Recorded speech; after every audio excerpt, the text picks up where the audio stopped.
This is VOCM Open Line. Call 709-273-5211 or 1-888-590-8626. The views and opinions of this program are not necessarily those of this station. The biggest conversation in Newfoundland and Labrador starts now. Here's VOCM Open Line host Paddy Daly. Well, all right, and good morning to you. Thank you so much for tuning into the program. Friday, October the 3rd, this is Open Line. I'm your host, Paddy Daly. David Williams producing the Come On With It edition of the show.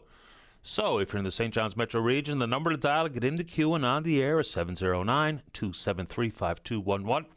Elsewhere, toll-free long distance, 1-888-590-VOCM, which is 8626. So, as you heard from Sarah Strickland, the matchups are set for the Division Series Championships in Major League Baseball, and the Toronto Blue Jays get the New York Yankees.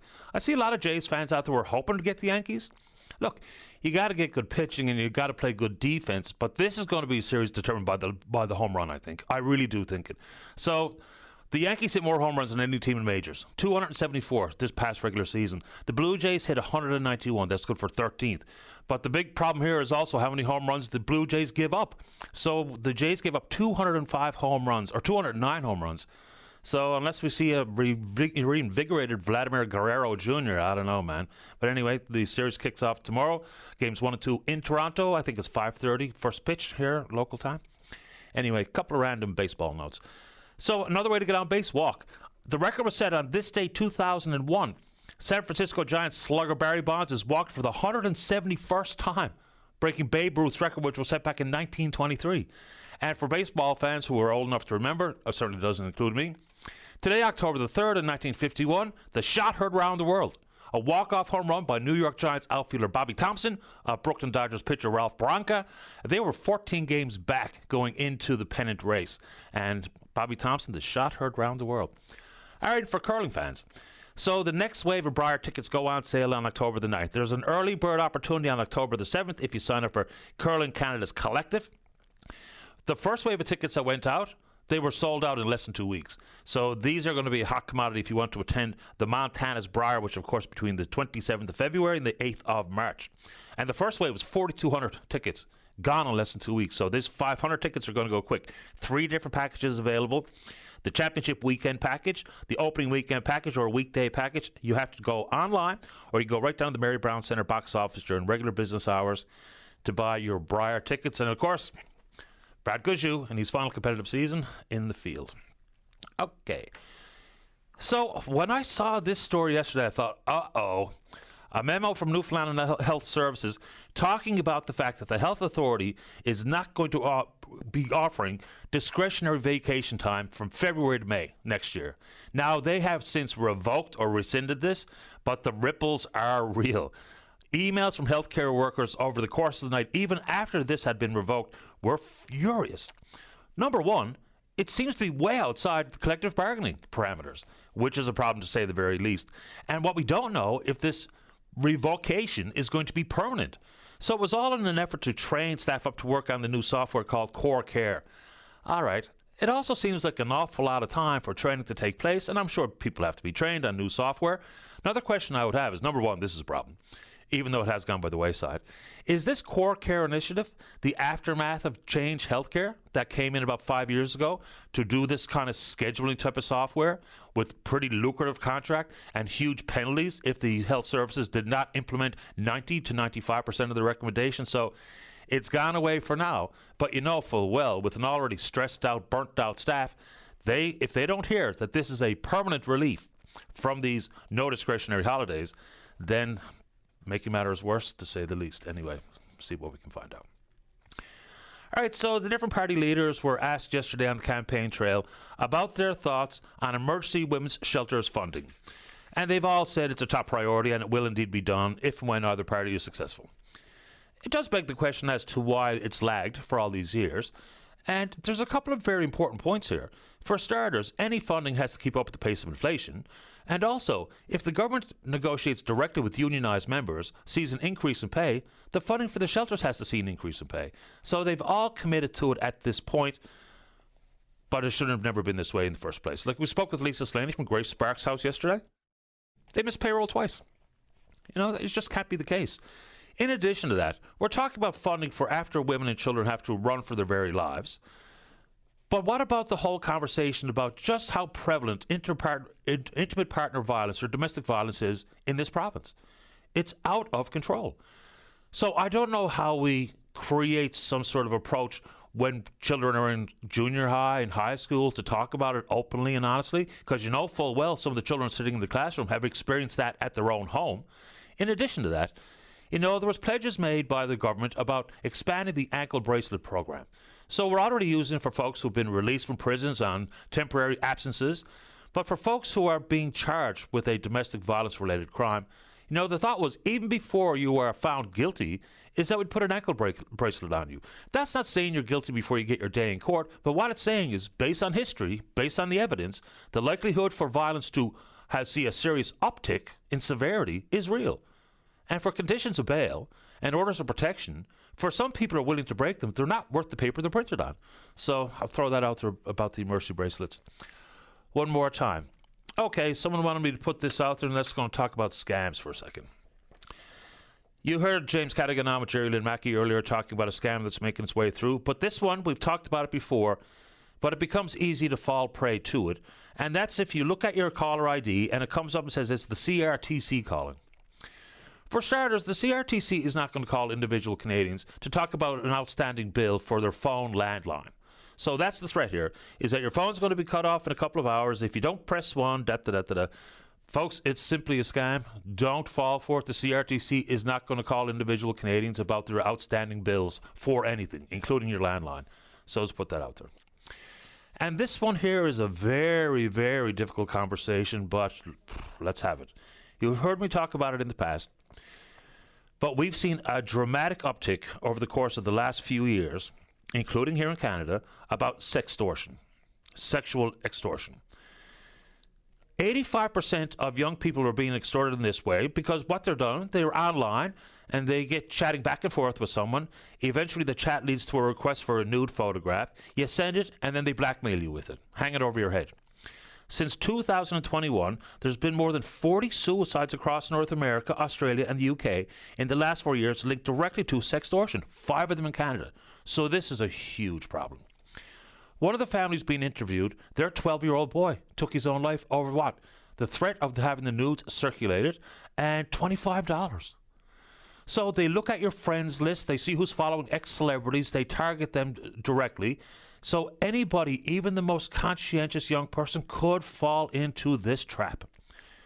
So for starters, we have to talk to our kids about this stuff. We just do. The evil that's lurking around every digital corner is just far too common and far too evil, to use that word one more time. So let's have that conversation.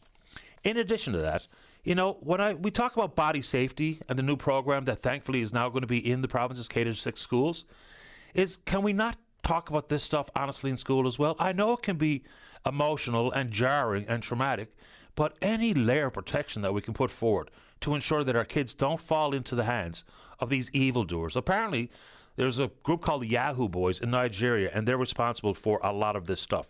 Now, there has been an arrest recently, cooperation between the RCMP and other law enforcement agencies around the world in Nigeria. A couple of thousand people have been arrested. Hopefully, they're punished dramatically.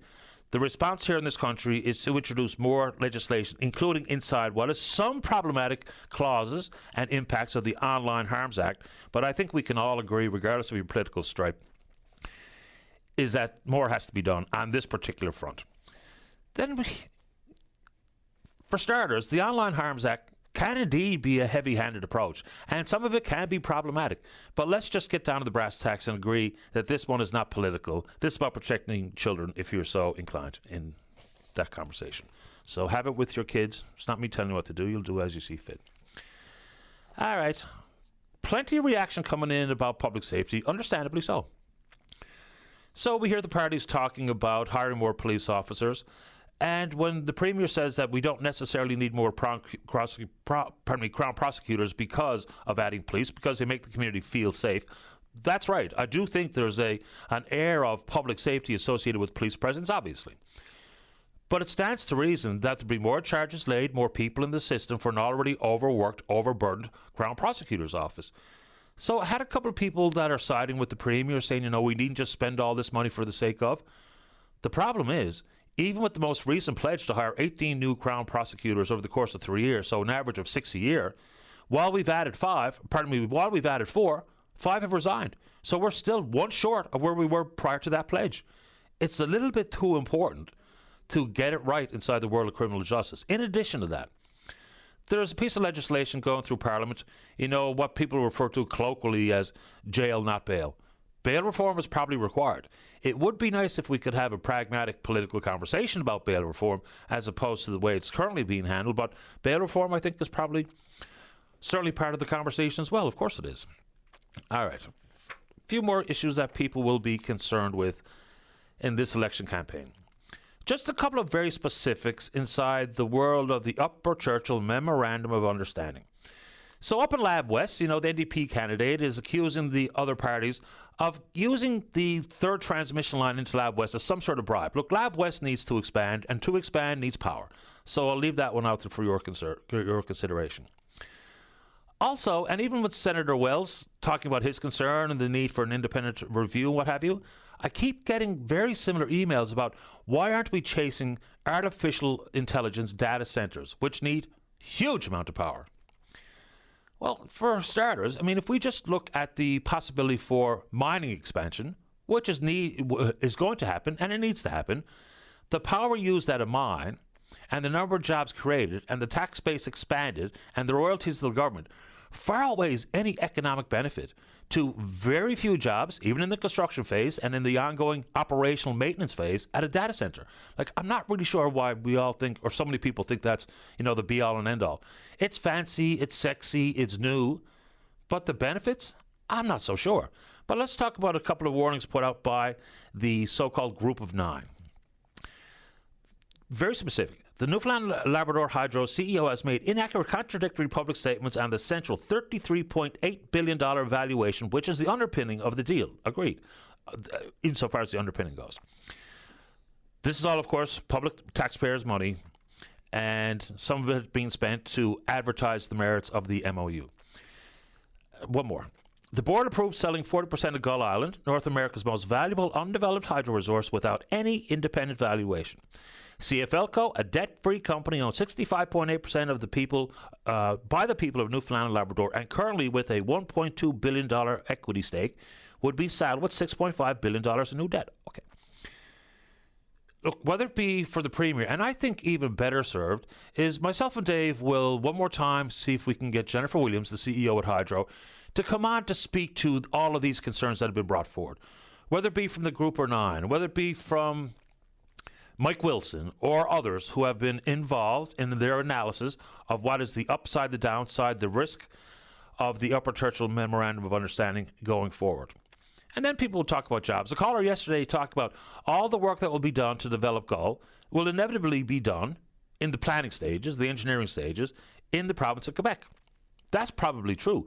Construction jobs is going to be a big one. Whether we talk about Bay du Nord or the Upper Churchill or Gull Island or building 4 provincial ferries here in the province for the inter-provincial ferry service, which was a pledge by the PCs.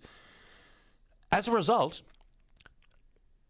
before I even mention one organization, it used to be pretty popular stuff, and certainly very American, that people would covet endorsements. And endorsements might carry a lot of weight. Whether it be newspapers bringing forward their endorsements or other media outlets bringing forward endorsements. Inside the world of newspapers, the editorial staff endorsing one candidate or another. But now, just yesterday, Trades NL, representing some 14,000 skilled tradespeople in the province, have endorsed Tony Wakeham and the Tories. Pretty sure the other parties are also interested in jobs, but Mr. Wakeham's been a little bit more aggressive in talking about what the Tories would do, whether it be inside the world of ferries and the Upper Churchill, where they're talking about at least 70% of the topsides work would need to be done here for a deal and a benefits agreement to be signed. It certainly doesn't jibe with what Equinor has been saying. I'm not saying that Mr. Fiander at Trades NL or Tony Wakeham are wrong with wanting those jobs, because jobs are great. Jobs are better than royalties just flowing to the provincial government coffers. So I guess the question would be for Mr. Wakeham, and not to let the cat out of the bag, is would he simply walk away from any potential deal to see production at Bay du Nord if that 70% number was not satisfied? pretty cut and dry question, and I assume we're going to get a chance to speak with Mr. Wakeham and all the leaders before we actually go to the polls, even though many people have already voted. All right. What we don't hear a lot about from either of the leaders necessarily, there's been some peeps and chirps and comments, but yet another mass die-off on the south coast, Maui, aquaculture. So this time, we talked about warming surface temperatures and the depletion of oxygen. This one, they're pointing directly at sea lice, which is naturally occurring, but of course much higher in concentration in some of these fin fish, open pen fish farming operations. So they say it's two separate farms, but practically it's really just one farm. So they say it's caused by prolonged period of high surface water temperatures, no rainfall or freshwater runoff into the fjords, no winds to drive surface currents. It's not the result of one single event, so says Maui, but this has been a bad year for the industry insofar as die-offs go.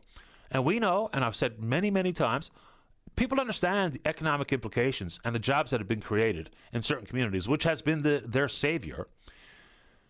But why aren't we hearing from any politicians on this one? And asking basic questions, because the province is the regulator. Now, we know the Liberals have proven to be all in on aquaculture, not because I say so, because they say so. But things have changed. Warming water temperatures, that's not going backwards. So where are we? And where are the companies? Because this must come with an extraordinary cost. Even if they have some insurance type of coverage, at some point, just like you and me, if you're going back to the well to get insurance to cover your losses, before long, insurance becomes extraordinarily expensive.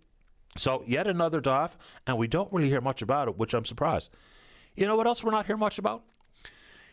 Is what was once a huge conversation was the proposals for onshore wind, green hydrogen, ammonia for export to wherever. Notably, we've been talking about MOU with Germany. On the other side of the pond, for the Port of Rotterdam and otherwise, they don't have the offloading infrastructure in place. But that used to be such a big conversation. And because I suppose the potential for the green hydrogen market has shrank dramatically. From the federal government 4 years ago said maybe about a $12 trillion industry, now maybe a $2 trillion industry, and the inability for any of these proponents to secure a power purchase agreement with anybody. World Energy GH2 said they would need a minimum 10-year PPA before they would proceed. Then they went into Plan B, data centers and all the rest, but haven't heard any politicians, nor have I heard much from individual citizens or communities about what was once a huge conversation. Last one before we get to you. Quickly.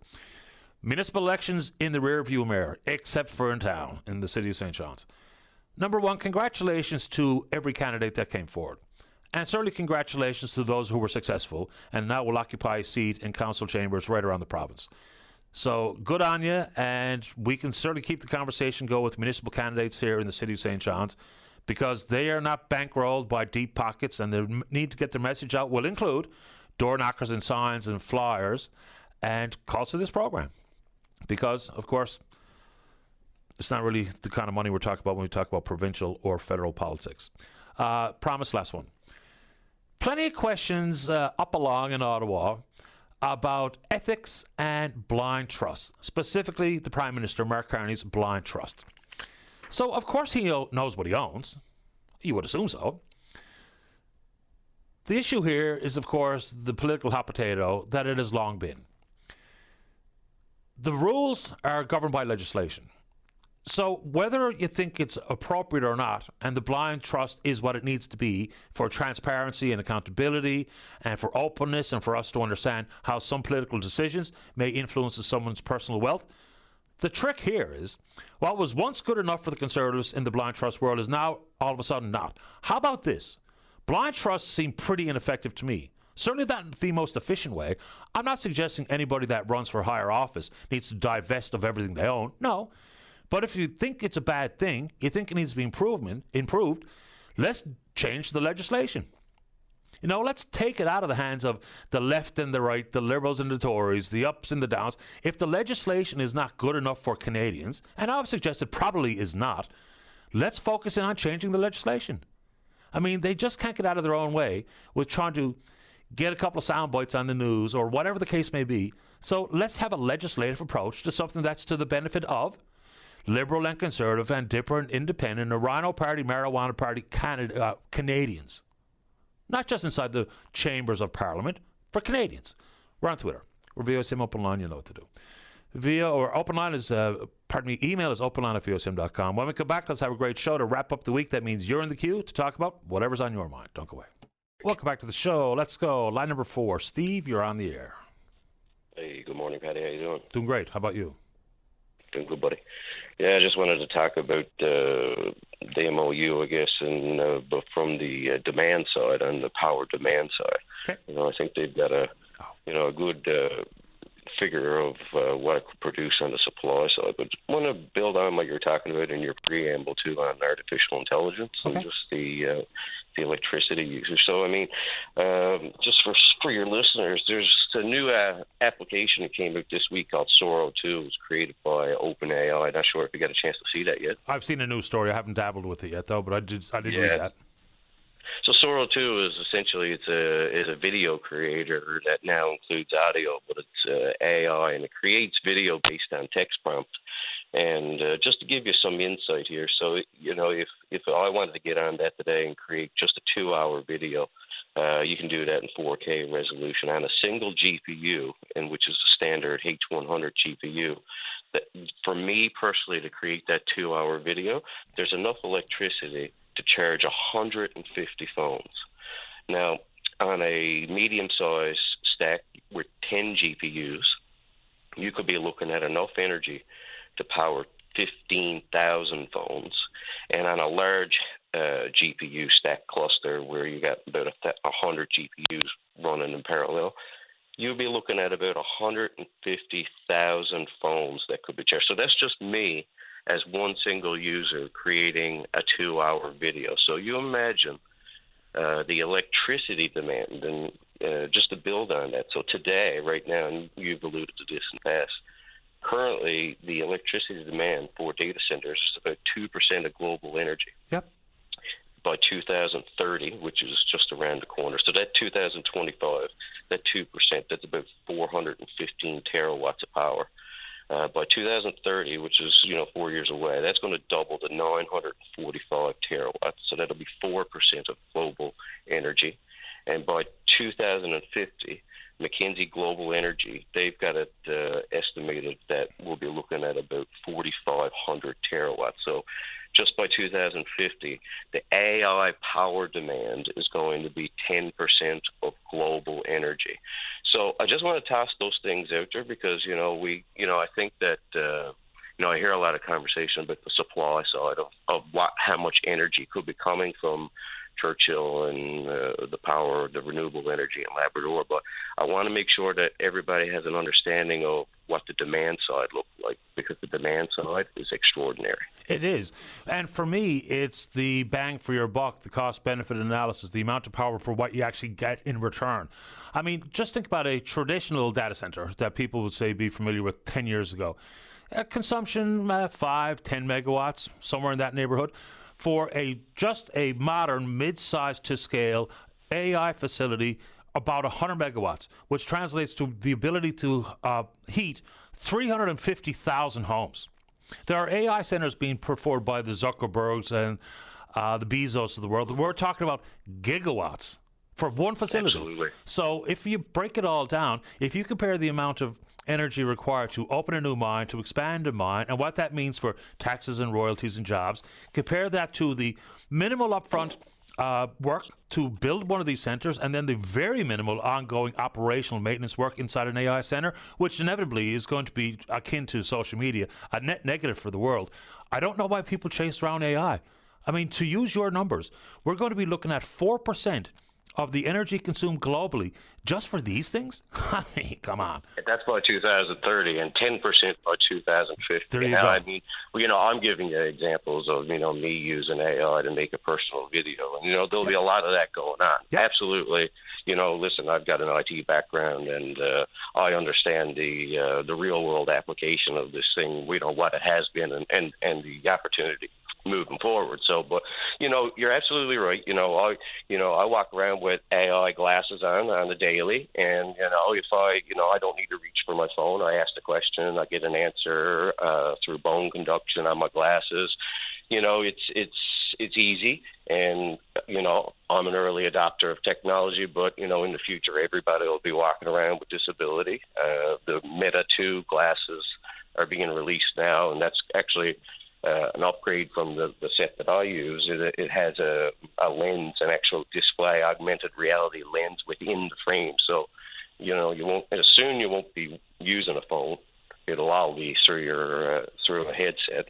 Apple has canceled. I know Apple yesterday they canceled their plan for releasing the Vision, a smaller, scaled down version of the Apple Vision, and they're going to be coming out with a competitor to the Meta Ray-Ban as well. So, you look at that, and holograms, which is just going to eat up data centers. I mean, that's the next thing that's coming. Just from the demand side, it's going to be huge. And obviously, you know way more about it than I do. I mean, even some of the power required out of one of these data centers, AI-driven data centers, I mean, some 40% of the power is simply to cool the equipment, not generating anything. We're simply cooling the equipment inside. And then what I think we both nudged up against, but haven't said explicitly, is when we talk about electrification of the country, because we know what that means, whether we electrifying the offshore, electrifying more public buildings that are currently being operated by coal or coke or some other form of energy. What does that mean? Electric vehicles, whatever you want to add to the conversation. What does that mean for the grid? I mean, the grid is already strained to the max nationally. So you incorporate all the things that our very informed caller Steve has added to the pile this morning, and just the bare basics that I've kind of glossed over time. We're talking about not only generational and demand side, we're talking about transmission, which is extremely expensive. Extremely Absolutely. expensive. So I think we're chasing something. Go ahead. Yeah, absolutely. And the northern, I mean, you think about it up north now, I mean, whether it's China, Russia, Canada, everybody's trying to get on. Think about the power requirement that's going to be required up there. I don't even think we're thinking about that.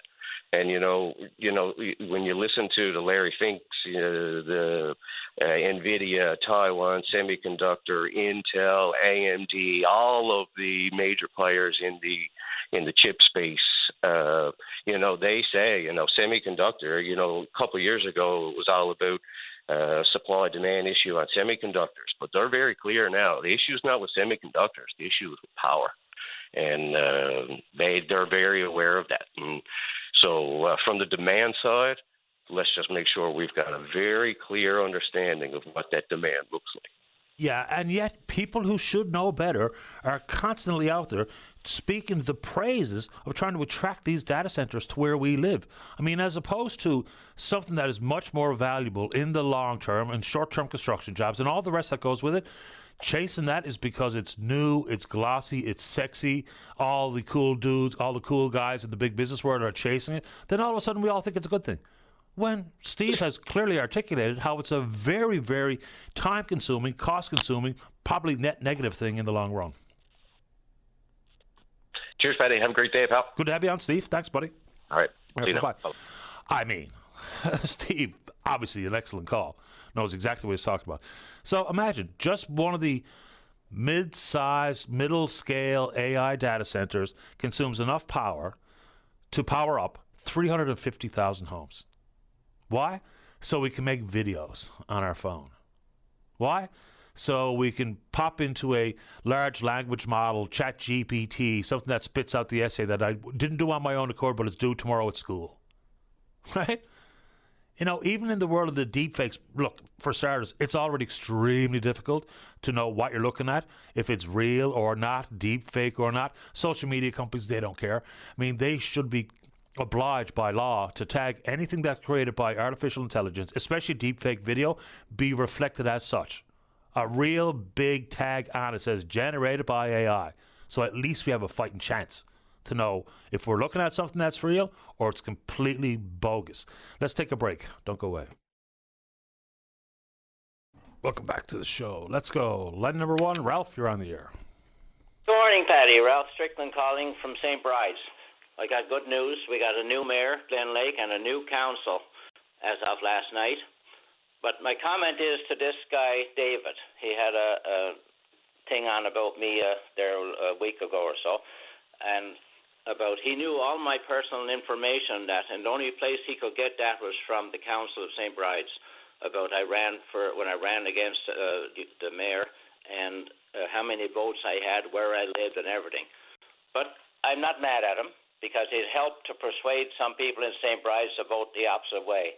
So he didn't help the outgoing mayor. He helped the one job. And I'd like to say thank him for doing this. And he said he's an engineer. He was out here, and he has been 40 years friends with the mayor and the secretary. So one of them had to give him my personal information. And he must have got something really good out of that. He said he was driving down Kenmont Road, and he heard me on there, so he pulled into the Avalon Mall, and he wrote down all this stuff, and called me out on it. But I think the outgoing mayor should contact him because he didn't help his case at all.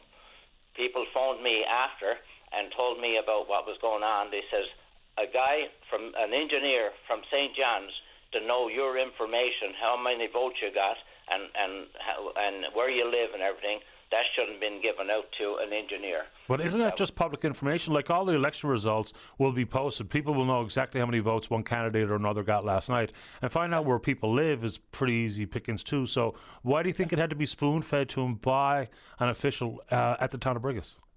That's who? No, it was St. Bride's. Or St. Bride's, pardon me. Yeah. No, because what he said you lived in Ontario and you come home and ran for mayor's job and you didn't get it. You only had 46 votes. Now, who else would know that? I don't know, but if, for instance, if I just go to Elections NL or go to try to find the results of the elections right across the province, I can find out who got how many votes yesterday. Yeah, but why would his reason be to contact me about that, try to help the mayor? Because that's the only reason I see that why he done it. It wasn't because he was a friend with me in order to say, well, you only got 46 votes. Well, I have to tell him one thing. We got a new mayor, and he didn't do much better than I did. And I was only a year home, and he's been here all his life. So thank you very much, and you have a good day, Paddy. You too, Ralph. Just a quick question. What do you think changes with a change at the top in the mayor's chair? I say St. Bride's is going to be brought back on the map where it should have been. We're like we have, the stuff that's going on here, they have all kinds of money in the bank, they're saying, but nothing has been done. And so I hope with the new council now that's going in, we'll get on the ball and get things done here. There's a lot of service we need, like clean water. I've been still with the issue with the artesian wells. Here's winter coming, and we still got no water because we don't know. They haven't updated us at all on what's going on with the water. We have nothing. The only letter we got was from our existing mayor telling us that all the stuff he done, and we had lots of money in the bank and all that. That don't help our issue. We're still a year. I'll be carrying water for another year now, and I've been at this going on 6 years fighting for clean water, and I'm still doing it. And now they got artesian wells that are not working. They don't even know if they're going to work because they put them on a downgrade instead of uphill. They got to pump the stuff to a holding tank somewhere up the road, and it's all high elevation. So, I don't know whose brain went and found those artesian wells, but and I think David said he was the engineer, so he should be proud. Yeah, and I don't know who David is or what his motivation was. No one else knows as much about him, but he knew a lot about St. Bride's. He said he spent 40 years out here with friends with the mayor and the secretary. So I guess he's well known out here, but no one knows who he is. Yeah, or is that his real name? Including me. I have no idea who he is. Ralph, I appreciate the time. Thank you. Thank you very much. You're welcome. Bye-bye. All right, let's keep rolling. Let's go to line number 2. Say good morning to one of the at-large candidates running here in the city of St. John's, Walter Harding. Walter, you're on the air. Thank you so much, Paddy, for your time. I sincerely appreciate it. My pleasure. I'm going to mention one little thing, if you don't mind, before I get to my quick little topic. I won't be long. I wanted to send a thank you to the Christine Carter and Teresa Walsh of the City of St. John's in the Elections Division. I think in very trying situations and a very unique election, I think they've done a fantastic job in getting things back on the straight and narrow kind of thing when it went a little bit sideways. So as a candidate and as a voter, I found it very easy to vote since the little bit of a snag that we've had. So I just want to say publicly that I think that they've done a wonderful service for the city. Fair enough, and you'd know more about it than me. I mean, it's easy to complain about, voting stations or polling stations being moved, but of course it gets complicated when the date changes. Not every place that was once a polling station is able to be a polling station on a different date.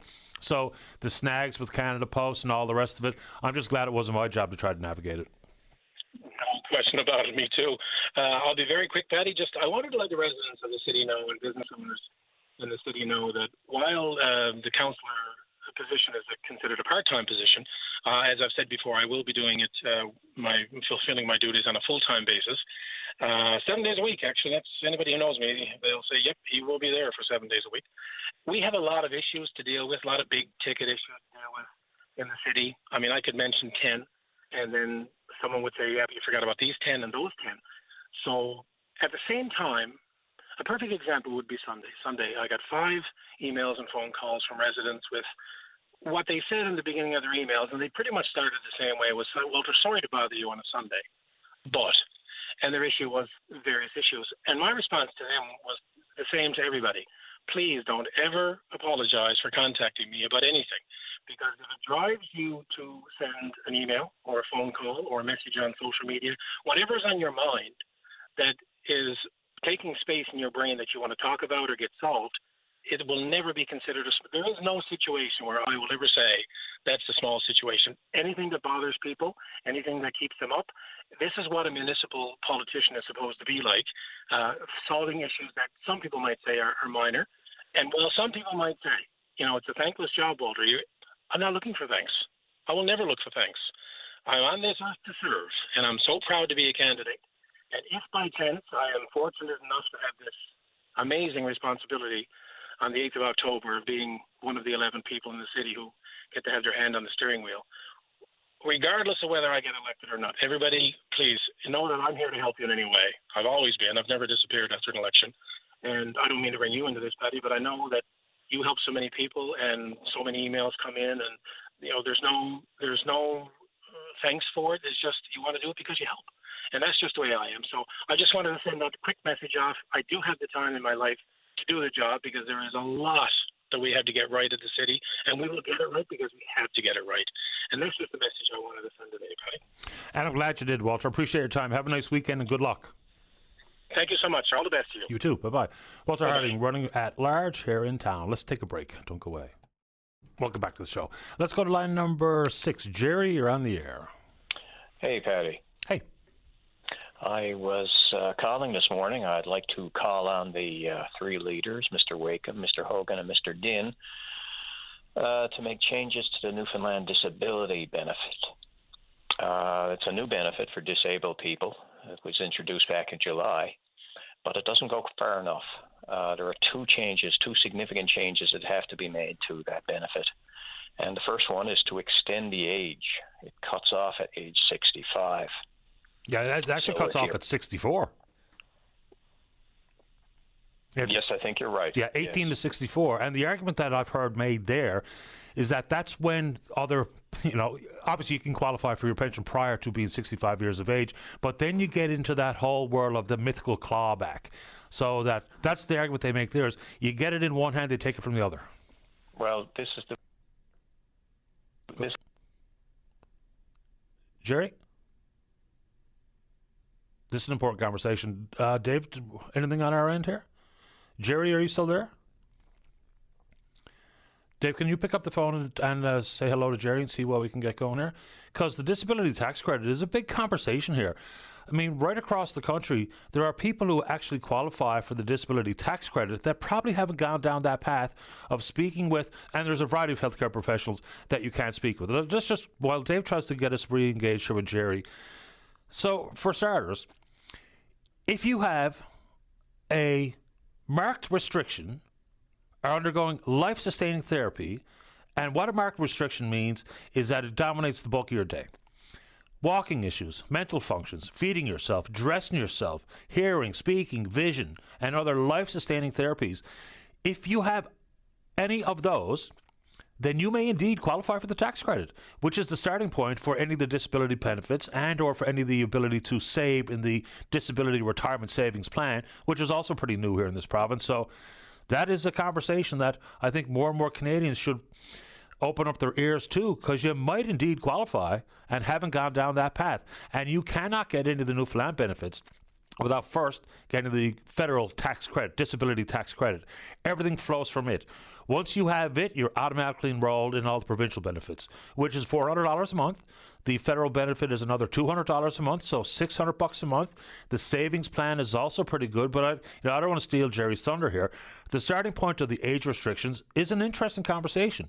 You're only eligible between the ages of 18 and 64. And as I said to Jerry, and I'm not sure if you heard that part, is that's where they talk about the potential for it to compromise your eligibility for old age security and for guaranteed income supplement.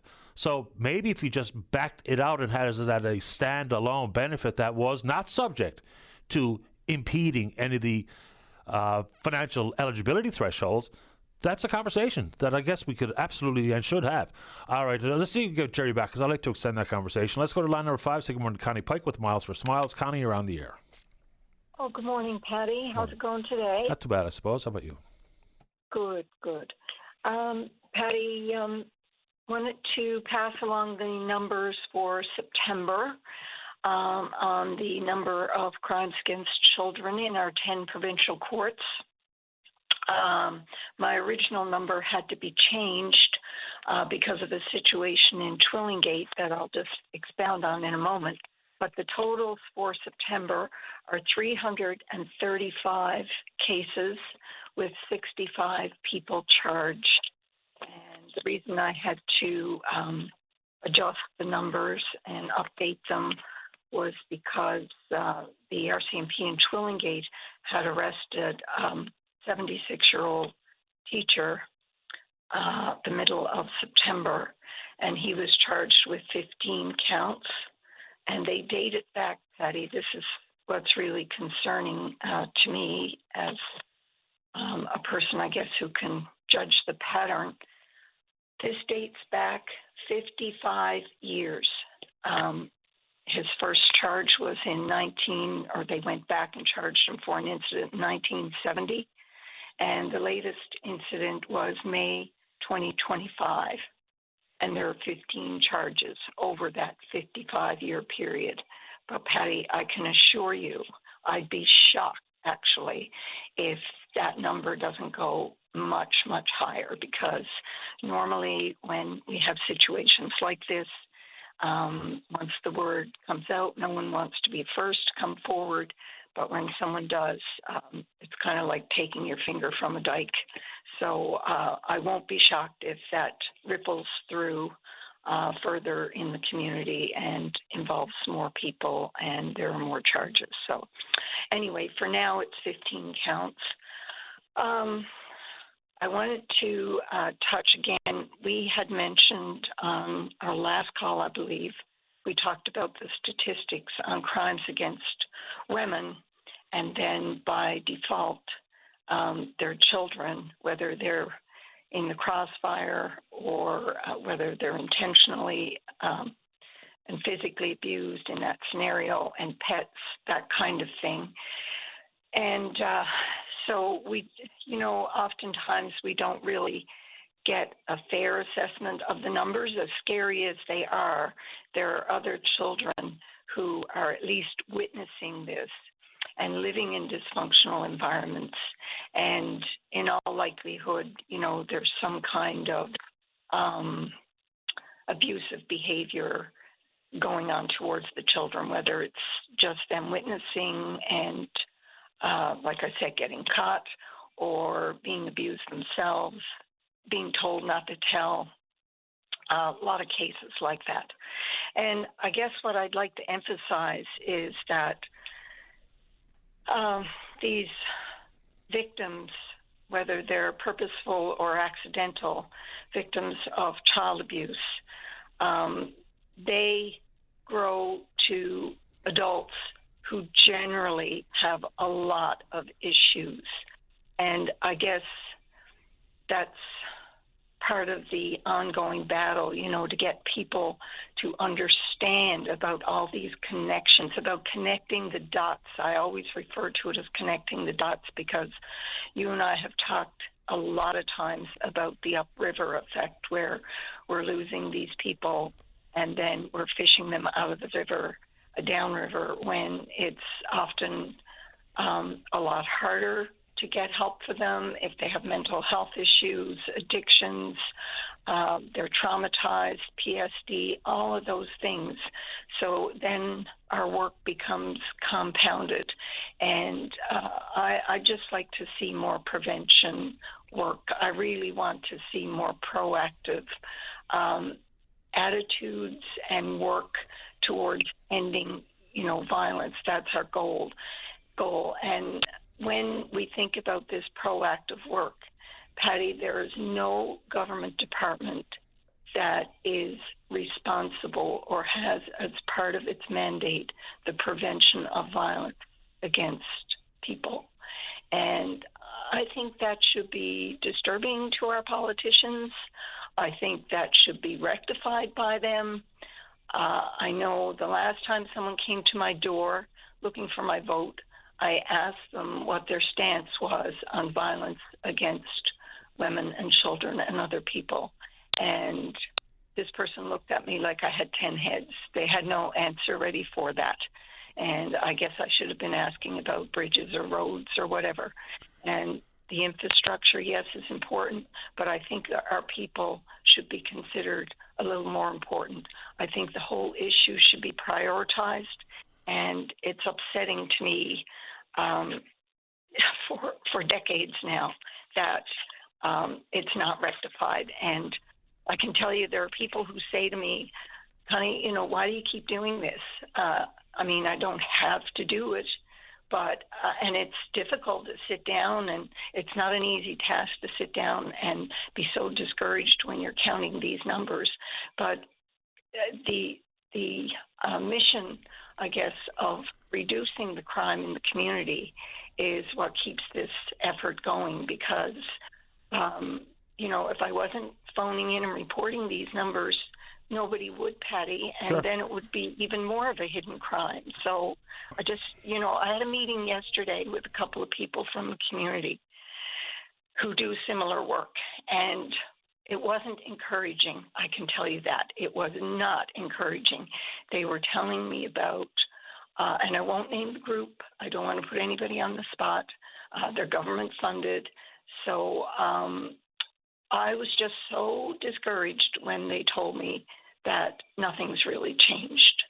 And that should be upsetting to every Newfoundlander and Labradorian who gives a darn about children and vulnerable people in our province, Patty. Yeah, and there's no simple answer to that very complicated question, but, it's things like Good Start, body safety program in school, expansion of the ankle bracelet monitoring, bail reform, make it part of the actual curriculum, not just about what to be, alert, what to be aware of, those types of things.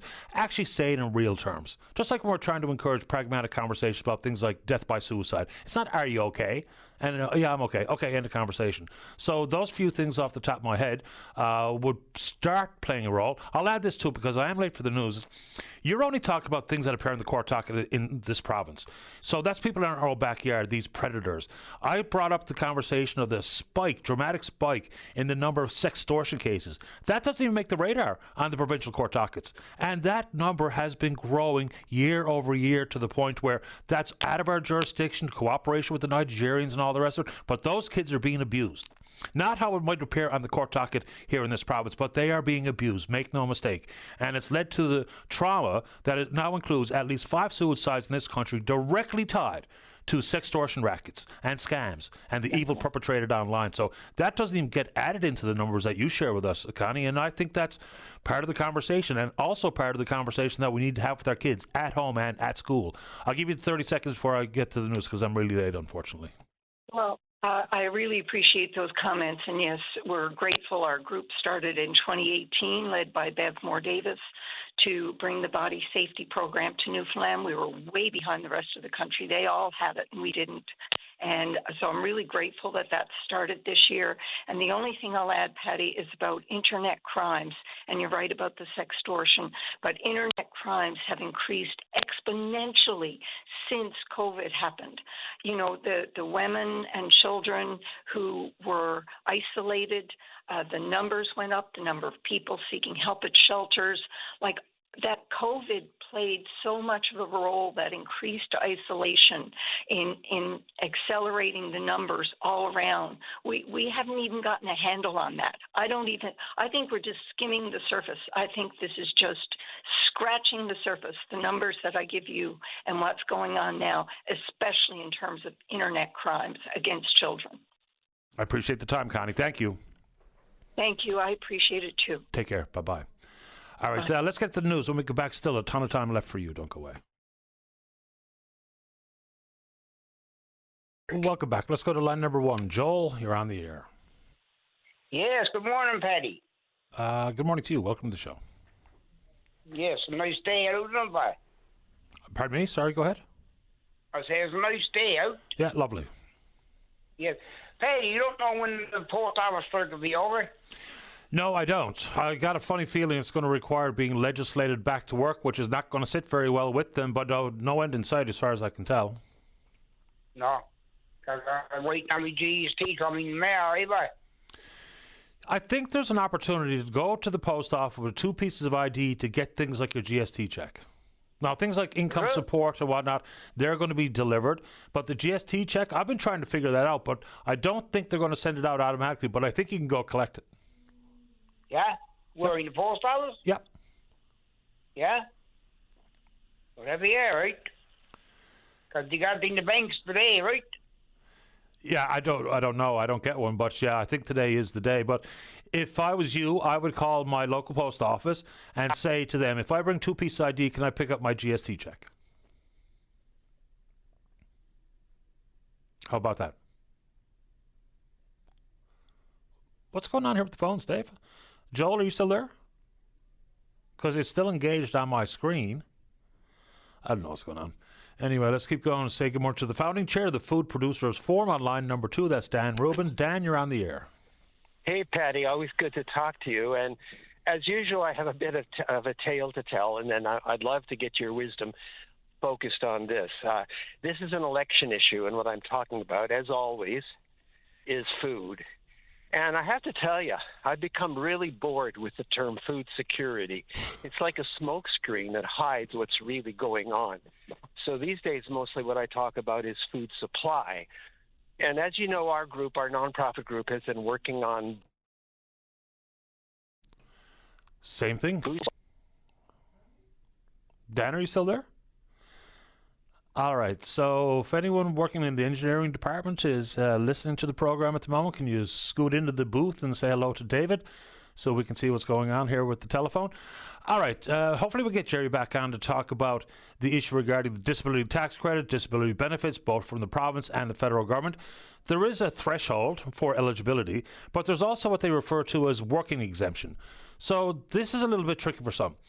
The federal government says that you can have a working exemption of $14,000 to qualify for the benefit. The problem is that for you to receive the full $200, you have to be inside of that threshold. So again, it's fine to bring these forward. And this is, I'm doing this on behalf of this one lady who sent me an email.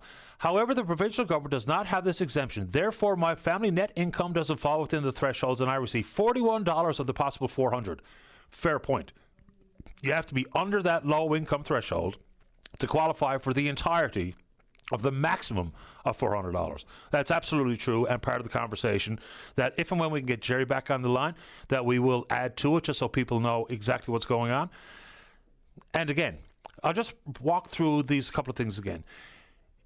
People say, well, I don't have a doctor, so how can I get qualified for it?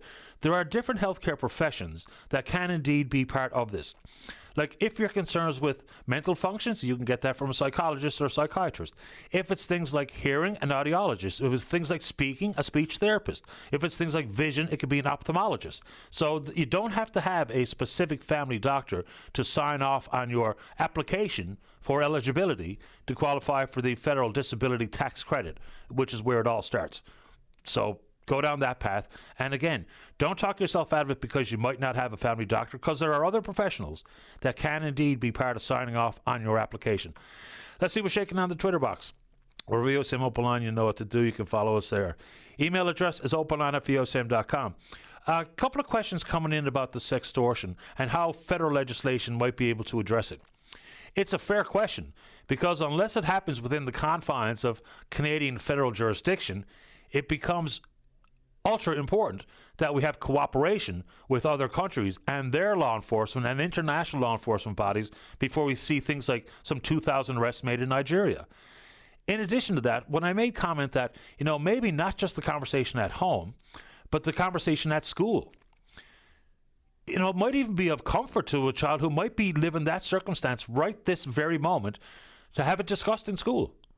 And for it to be a difficult conversation, of course it's a difficult conversation, but it's probably better to have it than to avoid it. And the next thing you know, those number of suicides aren't 5, they're 10.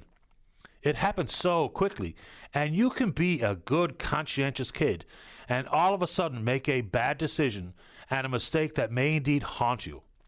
So, even if the encouragement is with our own children, and again, there's no parenting handbook, certainly not my perspective to be able to tell you what to do with your own kids. But even if we encourage our kids that if you make this mistake, if you tell me, that will do away with a ton of the shame and a ton of the pressure to continue to deal with these scammers, these evildoers online. So to make it available to come clean, tell us the truth, let's talk about it, let's deal with it. Even if it is paying someone the $25, which was the case that cost this one young 12-year-old the thought process, the suicidal ideation to end his life by suicide. So, again, most conversations that are the trickiest ones, the most emotional and traumatic to navigate, are generally speaking the most important ones to have. Let's see if we can go ahead and take a break. When we come back, hopefully we're speaking with you. Don't go away. Welcome back. Let's go to line number 1. Second one to the PC candidate running for re-election out in Terra Nova. That's Lloyd Parrott. And good morning, Lloyd. You're on the air. Morning, Patty. How are you doing this morning? That's kind. How about you? Good, buddy. Beautiful day out there. So it is. Can't wait to get out in it. Yeah, I'm just calling. You and I have had this discussion. I brought it up in the House of Assembly several times over the last 18 months. It's got to do with healthcare situation. Directly here at TV Cross and Claremont, but indirectly it affects, St. John's and the metro area and perhaps all of Newfoundland. And it's the failure for government to get internal medicine specialists here. And so back in June of 2024, when then Minister Hogan was the Minister of Health, there was a lot of dialogue between him and I with regards to 3 internal medicine specialists that were resigning here. There was never anything made of it or anything done about it. They were given lots of time and time to prep. They were warned what was going to happen if things weren't addressed with the way locums were being paid in other places and how things were happening. And there was nothing done. So full disclosure, there was an open dialogue and he responded to me, but he knew it was coming. And unfortunately, when September came and 2 of them left, and the sad part is that they were poached, and that's the right word, by St. John's. So 2 doctors working in rural Newfoundland, and Eastern Health recruited their own doctors to come and work in St. John's. And at the end of it, then they say that they've added more doctors when the reality is just addition by subtraction. So rural healthcare falls down and St. John's gets these specialists. And so it was a big deal for me. And then we watched certainly not just internal medicine specialists, but we had a wound care specialist. Her job was made redundant. There was a bunch of things that happened here at GB Cross which were avoidable, and it was decisions. It wasn't because people weren't happy or they were leaving. It was because government and MLHS made wrong decisions, and they had situations they could have fixed, and they decided not to. So most recently, the last internal medicine specialist he's left, and he's got a private clinic opened up here. So right now in Claremont, there's no way to get a Holter monitor. There's no way to get a stress test done. All of the cardiovascular things associated with heart disease, which we know is huge, are gone from our area. And on top of that, because he left, the young lady that was here doing this, I'm trying to think of the proper term now. She is a cardiovascular technologist, I believe is the right term. She's left. So last June, we started sending emails to Minister Howell at the time, Crystal Lynn Howell, and the Premier. Both would get it simultaneously. And the ask was if this internal medicine specialist could carry out these tests in his private clinic, because he happens to have a private clinic here. And there's been no response. It's been months and months and months. There's been 14 letters sent from family physicians here in the local area. There's nobody from NLHS has told me that they're going to bring people up from Buren to do it. People from Buren aren't coming here. They've refused to do it. So right now there's a huge backlog, but there's a solution. And government not only has not made a decision, Crystal Lynn Howell never responded to one email. And when I say multiple emails, Patty, I would say 14 or 15 emails leading up until, from me, not just from these doctors, but leading up, and this is...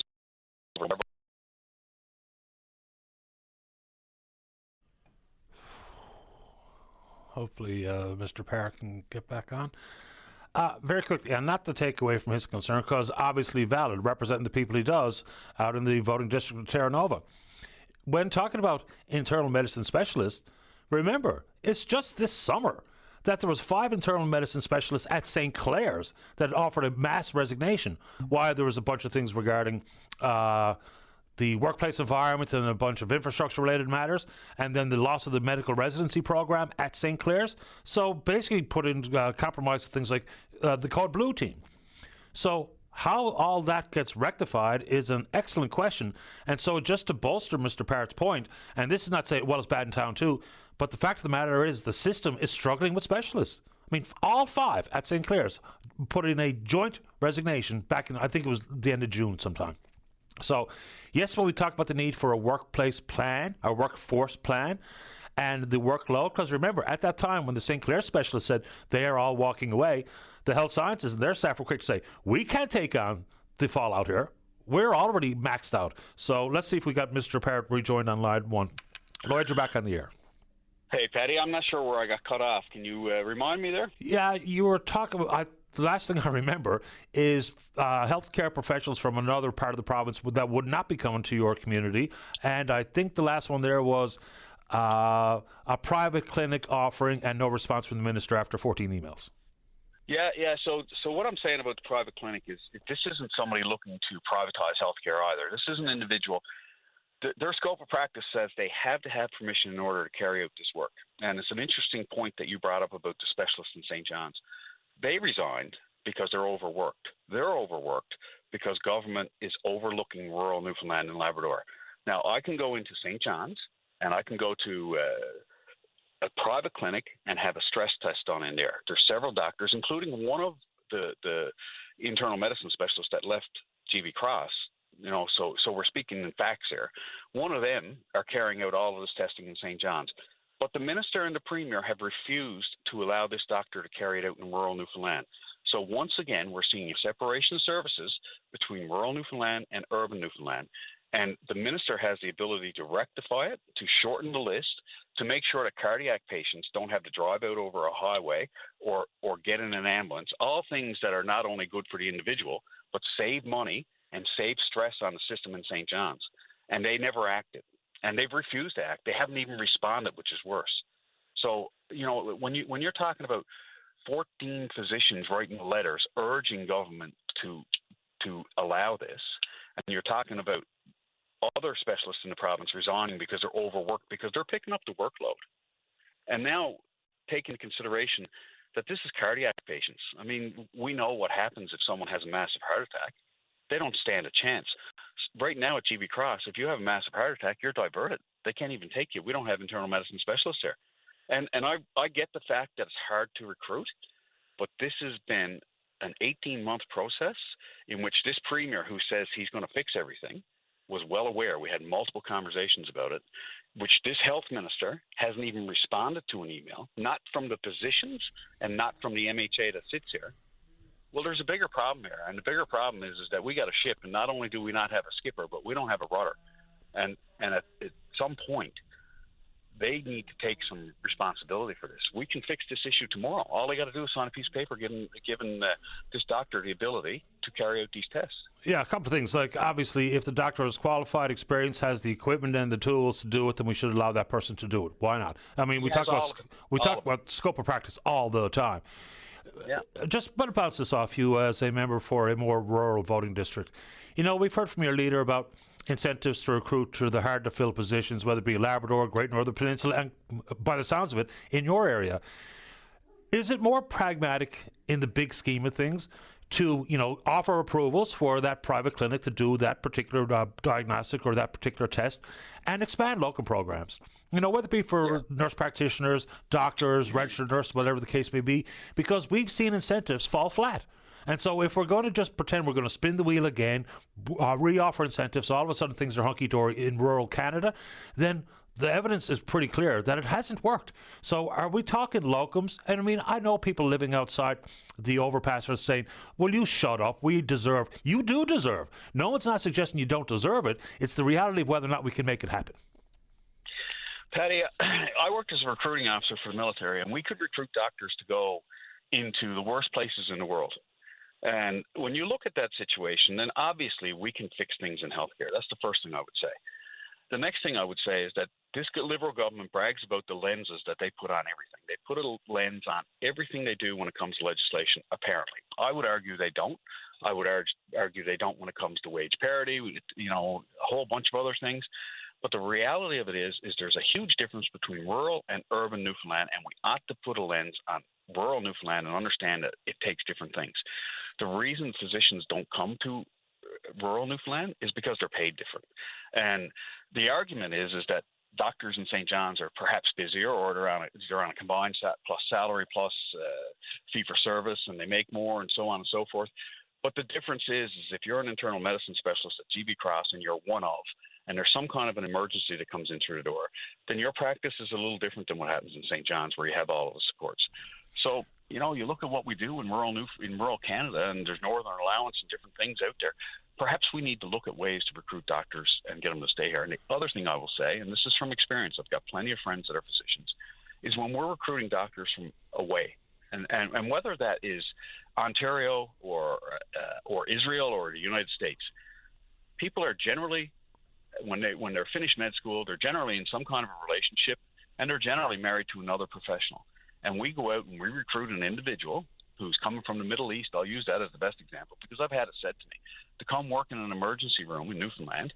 And when they get here, they're coming from a place where they're dealing with landmines and bullets, and they're working in an ER that's a hostile environment. And they're coming here and they're treating people who are sick, but they're at the ER because they don't have a family doctor. And the job they thought they were coming to, first off, isn't the job they come to. And secondly, they're married to a professional who comes to a part of the province where they can't get work. And therefore, we can't retain them. So we need to look at the whole picture when we're doing this. We need to understand what the family unit looks like and make sure they fit in those areas. There's plenty of people who want to come to Newfoundland and rural Newfoundland and work, but it has to work for their families too. Sure. And that has to be a part of the approach. Yeah, I mean, we're not necessarily looking for a specific trauma specialist to work at an ER in this province, because you're right, people go with things that don't necessarily belong in the ER, even though there will be trauma-related cases obviously coming in the door. Last couple of comments from me. Then it's the fast track your credentials. If you went to an accredited medical school that's recognized by the Royal Canadian College of Physicians, let's put it on a list. If you come here from that school, provide all the paperwork and accreditations, let's put you on the floor. Let's get you to work. I mean, we're doing it for other healthcare pros in other parts of the country. Secondly, let's not pretend that we need provincial jurisdiction barriers about accreditation. If you're qualified to work in an ER or in a collaborative care clinic in Burnaby, BC, you should be able to do the exact same thing in St. John's, Newfoundland, or in Clarenville, or wherever, anywhere in this country. I don't know why we allow that to go on. The territorial pissing is not helping matters on the ground for the patients. And the patients are my primary concern. So those couple of things I will just add to the heap. Last one. You know, you talk about cardiology and what have you. For the life of me, I do not know why there wasn't a big push when we built a new hospital out in Corner Brook to have a cath lab, a dye lab there. Instead of fighting about diagnostic imaging and PET scans and CT scans and the like, we got people lying in beds in hospitals right around the province waiting for a dye test, and the only place you can get it is in town. Why? I know it's a staffing issue just like everything else in healthcare, but those are my final thoughts. I'll give you the floor before I say goodbye. Yeah, Paddy, you're right in what you say, and we're failing right across the board. This current government has a plan where they think that AI is going to diagnose our cardiac patients. And I know this because I sat and I talked to the individual that was here in negotiations with the government. They figure that they can take our wait list down from 450, 500 down to 150 just by having AI review these files. If an individual feels like they're sick, if they've had a heart attack, or if they've been diagnosed with some kind of a blockage or anything like that, and they feel they need a stress test, there's a whole lot more involved than somebody saying that a computer says you don't need it anymore. People have mental strains in their life and all of those types of things, and we've got to start caring about people. And part of that means making tough decisions. And some of those tough decisions means understanding that healthcare in rural Newfoundland can be different than it is in urban. Our biggest issues, Paddy, and I've said it a million times, are population and geography. And if we are to overcome that, we need to understand that things can happen in rural Newfoundland. We just got to do it a little bit different. Appreciate the time, Lloyd. Thank you. Take care. You too. Bye-bye. Lloyd Parrott running for the Tories out in Terra Nova. Let's take a break. When we come back, hopefully we have a nice, clear, crystal clear phone line to continue our conversation with the founding chair of Food Producers Forum. That's Dan Rubin. Then we're going to say good morning to Dale Lamb, who's the president at the NLTA. Don't go away. Welcome back to the show. Let's go line number 3 again and say good morning to the founding chair of Food Producers Forum, Dan Rubin. Dan, you're back on the air. Hey, Patty. As I was saying when I was so rudely interrupted, always good to talk to you and to hear your really thoughtful discussion. That last caller, the candidate, excellent points, very well put. So, as usual, I'm here to talk about food, and here's the story that I want to tell listeners. First of all, as we've discussed before, there's this myth that you can't grow food here. And people always grew food here. People still grow food here. We did a survey in 2022. We got 742 responses from 167 communities. That's our nonprofit group, Food Producers Forum, and documented production that year by those 742 of 6.2 million pounds of food. But as you know, because you've been hearing these stories on your show, people in rural communities particularly are disadvantaged because they're being literally stopped from growing food or keeping animals. And the reason that's happening is that there's outdated legislation at the municipal level taken from a British planning document published in 1947. Yeah. And that was only mimicked. 1947 legislation was mimicked from 1896 legislation. Right. You probably are right about that. And then the thing is that, hang on just a second. No problem. We're going to cut 2 pieces the same as that. While I speak, we're doing garden repairs. But anyway, yeah, and what we've done is a group of us, Michael Murray of Murray's Garden Store and Farming background, Merv Weisman, past president of the Federation of Agriculture, Dr. Nick Fairridge, who's done the research on municipal policies, and I have spent the last year identifying very small changes in provincial policy needed to reset the clock on local food production. We have a policy document. We've given it to all 4 parties. They're all enthusiastic about it. And it's a no-brainer because it isn't a political football, it's food. And food has to do with heritage, sustainability, climate change, community health, all of that. And if we can get them to pay attention going into the election, we can get them to agree to change the rules around home food production and protection of farms.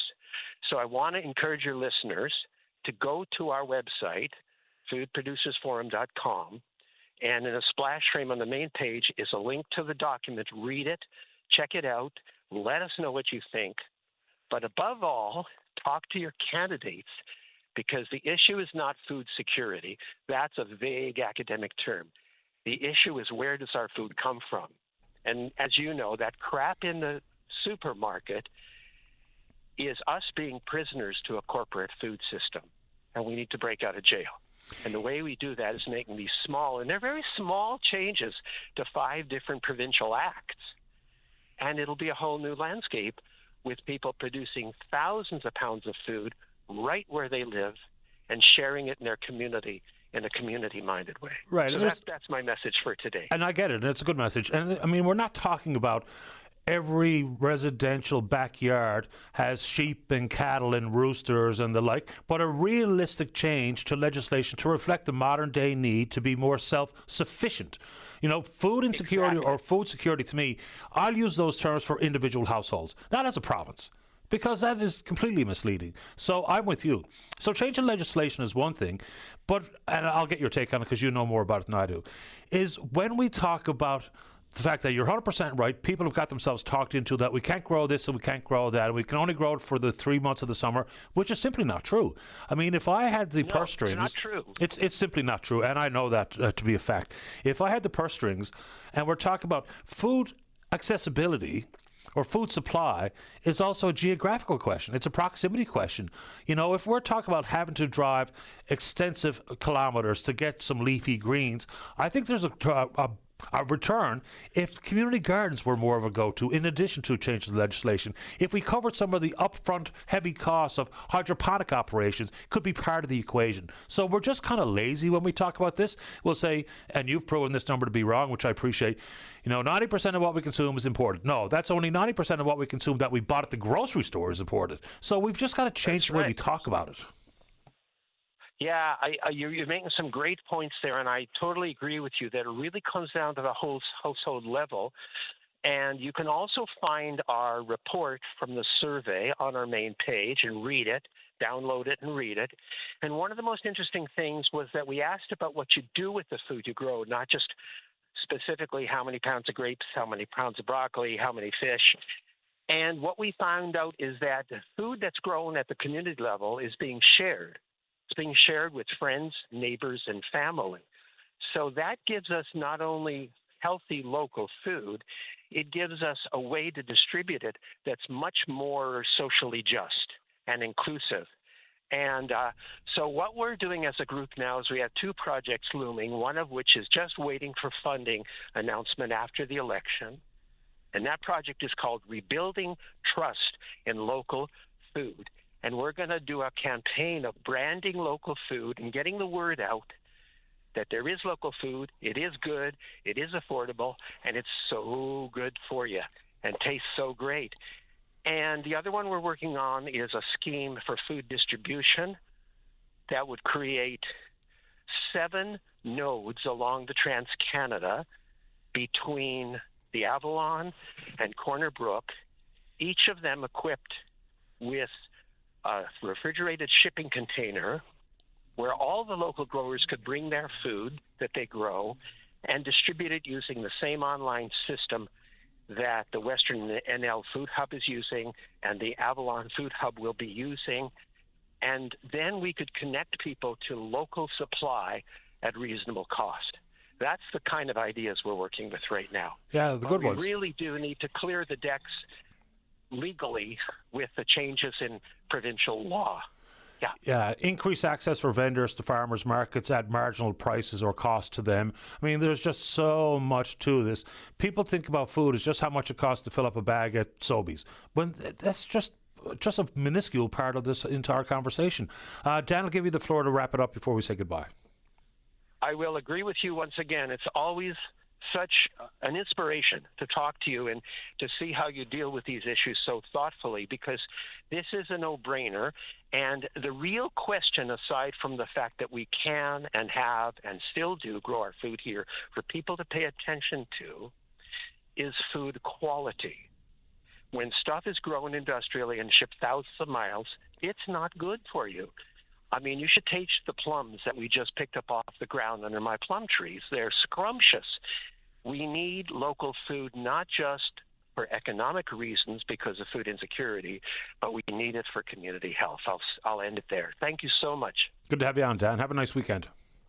Always. You too. Have a great one. Thank you. Bye-bye. It's Dan Rubin, founding chair of the Food Producers Forum. Let's take a break. When we come back, Dale Lamb is in the queue, the president of the NLTA. Talk a little education on the campaign trail, and then you. Don't go away. Welcome back to the show. Quick PSA on line number 5 before we get to Dale Lamb. Rod, you're on the air. Yeah, Patty, just want to warn the motorists that are heading west from Badger westwards for the Bass is to don't stop for a guy. He's walking down the middle of the road trying to hitch a ride from traffic heading both directions. No, it looks like there might be forestry got their lights on and kind of keep an eye on this guy. RCMP is supposed to be on their way to see what's going on. Yikes! So people, warn the motorists not to stop and pick this guy up. Yeah, and just be aware of the fact that there's someone standing in the middle of the highway as well. So I appreciate the heads up on this, Rod. Yep, no problem. You have a great day, Patty. You too. All the best. Yep, Right, bye-bye. So there you go, westward from Badger. Middle of the road hitchhiking, trying to get picked up, going in both directions. Something going on there. Let's go to line number 4. Say good morning to the president at the NLTA. That's Dale Lamb. Dale, you're on the air. Good morning, Patty. How are you today? Great today. How about you? Oh, good. Thank you. Let's get into it. Let's start at the top of the line with the election bulletin. What's included therein? The bulletin, has questions on teacher recruitment, retention, looks at classroom complexity, student supports, school violence. So all party leaders were asked a series of questions, and their responses are found in the election bulletin, which is just one way that we try to engage our members in the democratic process. Okay, give us a snippet of what you think some of the responses were insofar as merit and actual reality for implementing. And with regards to merit and reality, there was acknowledgement of the issues that are currently ongoing in education by the three party leaders in those responses. However, what we've been lacking right now will be stated responses from our leaders in a public format. So, with regards to the content of what was provided, certainly some good ideas that seem to be very workable. But once again, we hadn't really seen a clear vision for what education is going to look like under a new government from party leaders. Of course, you're working in the field as a professional. For me, when we talk about recruitment, retention, and complexity in the classroom, supports, violence, chronic absenteeism, if we don't start with class composition, then we're going to piecemeal this. I completely agree there, Patty. Classes are far more complicated now, and I've said this to you before, than they were when I started 27 years ago. And I've been doing a lot of school visits and going into a lot of our, workplaces. And the nature of the classroom has certainly changed in the fact that there's much more diversity. The needs of the students in the room are far more complex. And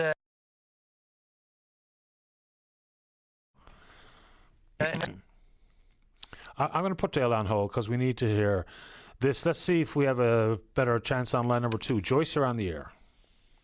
Oh, hi, Patty, me boy. How are you? Not too bad, I suppose. You? Oh, okay.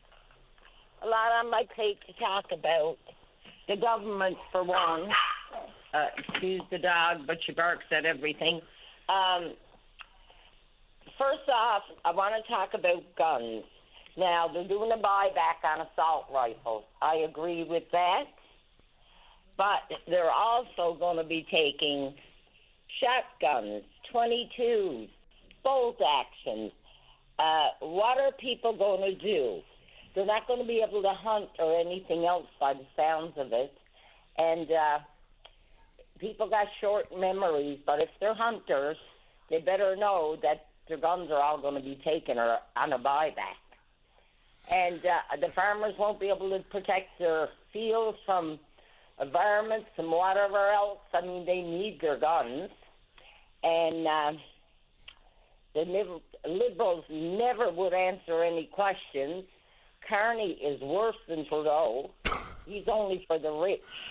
And elbows up, he's knees down, believe me. And he's so passive when he was talking to Trump. He's like a little boy. I swear to God, it's disgusting. And what did you want him to do? You want him to go into the Oval Office with guns blazing? No, that's not it. But he's just so meek and mild when he's speaking to Trump. It's like, talk, do something. But no, it's all laid back, and Canada is getting whatever, and it's not good. Okay, a couple of thoughts on guns.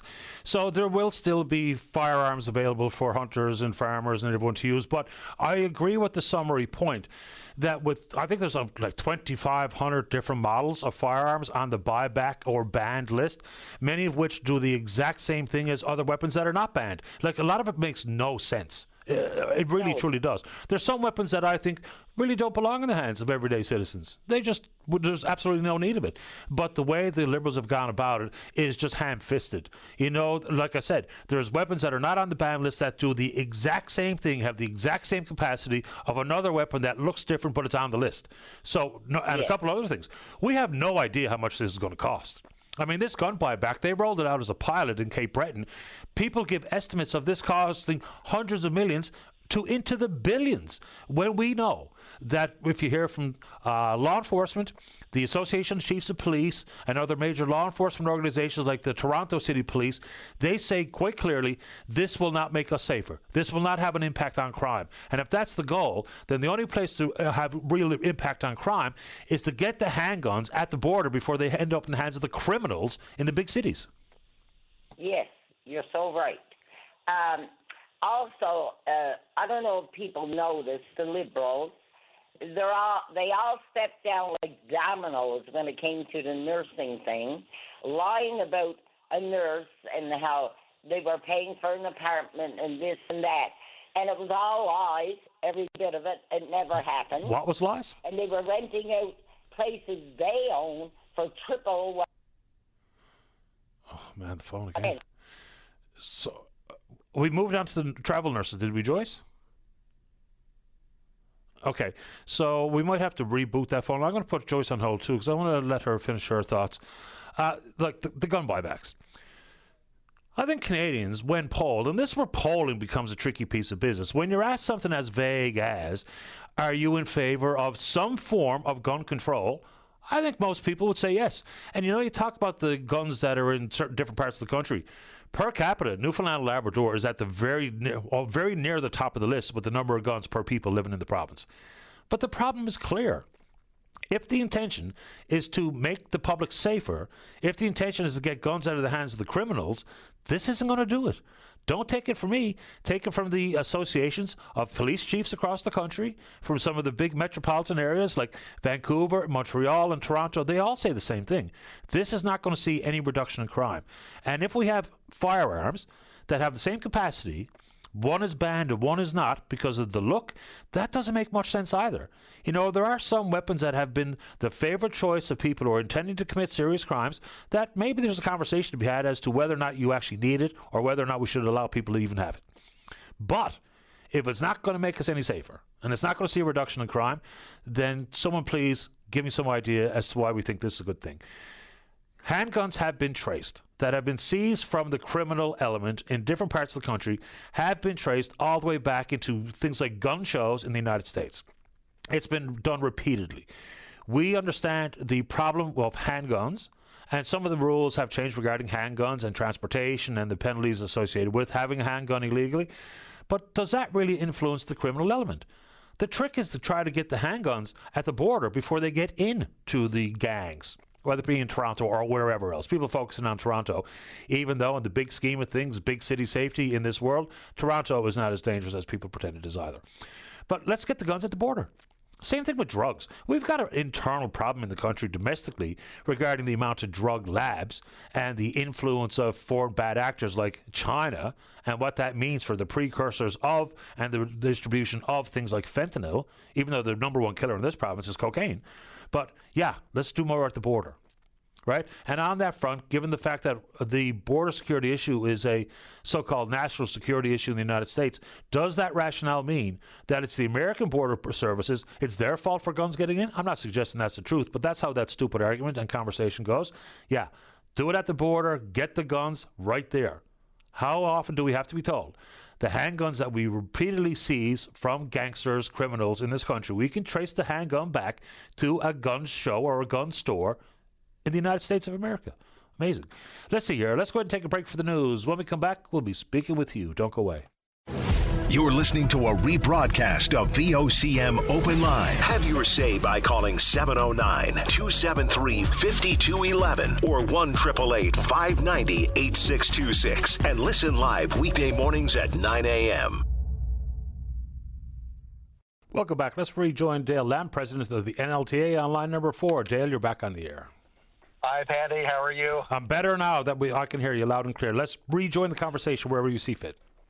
All right. Well, we were talking about classroom complications and class sizes. So my response to that is the classroom is very complex, very complicated, high numbers, student needs. There's a lot of diversity in our classrooms right now. So, this is definitely something that we need to be focused on. As the government who moves forward for the next 4 years, they need to be focused on how to address that issue for us, for sure.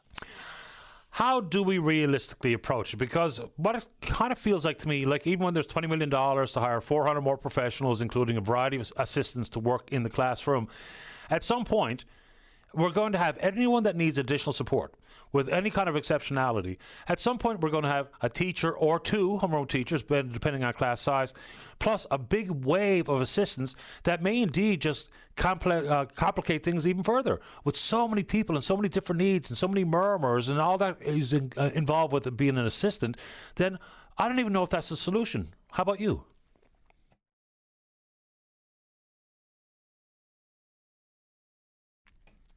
Okay, so obviously the gremlins that were once causing just buzzes on the phone lines are now worse than that. Pretty important message coming from Dale Lamb here. And I do want to steal his thunder if and when we can get him back on the line where we can actually have a conversation. There was also a leaders' forum on education that had to be cancelled, which is extremely unfortunate. I know there's been some mention by Premier Hogan and Mr. Wakeham and Mr. Dinn and other candidates about education, but not nearly the focus required. I'll also, if Mr. Lamb is listening, I'll also get his thoughts on things like the Education Accord, which kind of got hijacked by the revelation that there are some 15 fake citations involved in it. I mean, what was going to be a pretty important document to modernize, to transform the pre-K to 12 system, some people have now just given it no credibility because of that. And, the finger-pointing and blame, it would be nice to know who's responsible for including those fake citations, some 15 of them. I know they took the document down. I know they're doing a comprehensive review to ensure that it is accurate insofar as films and documentaries and papers that are actually real, that have been cited to enforce some of the recommendations. Let's see how we do on line number 1. Dale, hopefully you're back on the air. I am back. Can you hear me, Patty? I can hear you great. So my point was that, adding all the appropriate assistance to individual students is important, but if we actually got that right and every single student that needed help had an assistant present in the classroom, all of a sudden we've got a classroom of 25 students and a complement of 10 assistants and teachers. Does that actually make things better? And Patty, you could have me on a 3-hour special talking about, the resources in classrooms based on my experience. The solution would actually be for government to give us their plan as to how things are going to look for the next number of years, 4 years in particular, and how that those resources are going to be directed. Because ultimately, our employer determines how the resources are deployed and how they're put into the classrooms effectively. As an association, it's our job to make sure that we monitor things and that we provide the on-the-ground information as to how it is actually assisting. So with regards to your question. There we go. It's the same issue. Yeah, and one group of students that doesn't necessarily get included in the conversation is the more gifted students. One thing that really sidetracks a day sitting in a classroom, because it can be a long day, is if those students who are extremely gifted, who need to be challenged. It's one of the things inside the Education Accord with the so-called tailoring of curriculum to meet the students where they are. And that includes folks with behavioral disorders and or ADHD or possibly somewhere on the spectrum, whatever the case may be. And that's, of course, important. If we're going to have an inclusive model, that just doesn't mean everyone is inside the same school, right? That's not good enough to actually satisfy an inclusive model of education. But those students that really need to be challenged a little further, when boredom sets in, then, of course, boredom's going to rule the day. So something that they can indeed be learning and be challenged, and for the so-called tailored curriculum to meet that gifted child. If that's not happening, that's also a betrayal. It just is. So that's why the class composition question is so critically important. Like when we went to high school, you were in, like Brother Rice, there was 8 grade 10 classrooms. In room 101 were the folks with the highest marks coming from grade 9. And so there was a little different approach to delivering the curriculum. The students in room 108 were at the bottom of the pile insofar as the marks they'd been able to achieve in grade 9. And so there was a different approach to curriculum delivery in that room. Let's see how we make out here, and maybe, just maybe, fingers crossed. Dale, you're back on the air. All right, so Patty, I think it's in our best interest. There seems to be technological things going on. For me, I guess to get right to the point, education has not been a priority for our candidates so far in the election, and we need to make it more of a priority. Right now, our association has a letter writing campaign. It's accessible through our website. Our members have the link as well, and I noticed this morning a lot of our members are sharing it through social media. This is an opportunity not only for educators but also for parents to find out where the candidates stand and what the vision is for the future as it relates to education, because I hear you say it regularly, and I've heard people say it to me the last couple of days. Education is the foundation for making sure that things work better in our society and our social services. Dale, what happened to the Leaders Forum that was scheduled? Oh, yeah, we did put out a call. It's been a traditional event for our members to make an informed decision based on a leaders forum whereby the 3 party leaders stand up and face questions regarding education. Sadly, one party put out that, they were available. The next party put out that they were going to show up if the other 3 party leaders were going to be present. And then we did have representation from our Liberal Party in the form of the Minister of Education, and to his credit, he was he was ready to present, but the leader himself didn't show up. So we did make decision not to go ahead with it, which was very disappointing because our leaders need to be the ones to be able to speak, because ministers of education will be determined on who forms the next government, as well as the skill set of the people that are going to be before the next premier. Hearing from a minister who may not be in that position will be an exercise in, futility for our members. But we need to hear directly from the leaders in order to know their vision, because they are going to be the stagnant force of the next government. Quick thought on the educational court. Like, I was quite interested in the process over the course of 18 months and the contributors to it, and a 10-year roadmap to modernize, transform the pre-K to 12 system. Now it seems like it's been almost entirely derailed with the revelation of these fake citations. How do you at the NLTA take what has unfolded with the educational court? I continue as president to look at the recommendations that have been put forward. The next government will determine if those recommendations are actually put in place. But the credibility of the report, looking at false citations, certainly gives me a different lens when I'm reviewing things, especially as somebody who taught English language arts and who, engaged in the post-secondary and the Masters of Education program. So, there is a little bit of skepticism on my part as I read it. So what I'm focusing on are the recommendations themselves and how I can make sure that our members aren't impacted in a negative way if government chooses to implement them. It's good to have you on the show with all the interruptions today. Let's touch base again next week to reiterate some of these points and add to it. All right. That sounds really good, Patty. Thanks for the opportunity to speak. My pleasure, Dale. Have a nice weekend. Okay. Yeah, you as well. Right, bye-bye.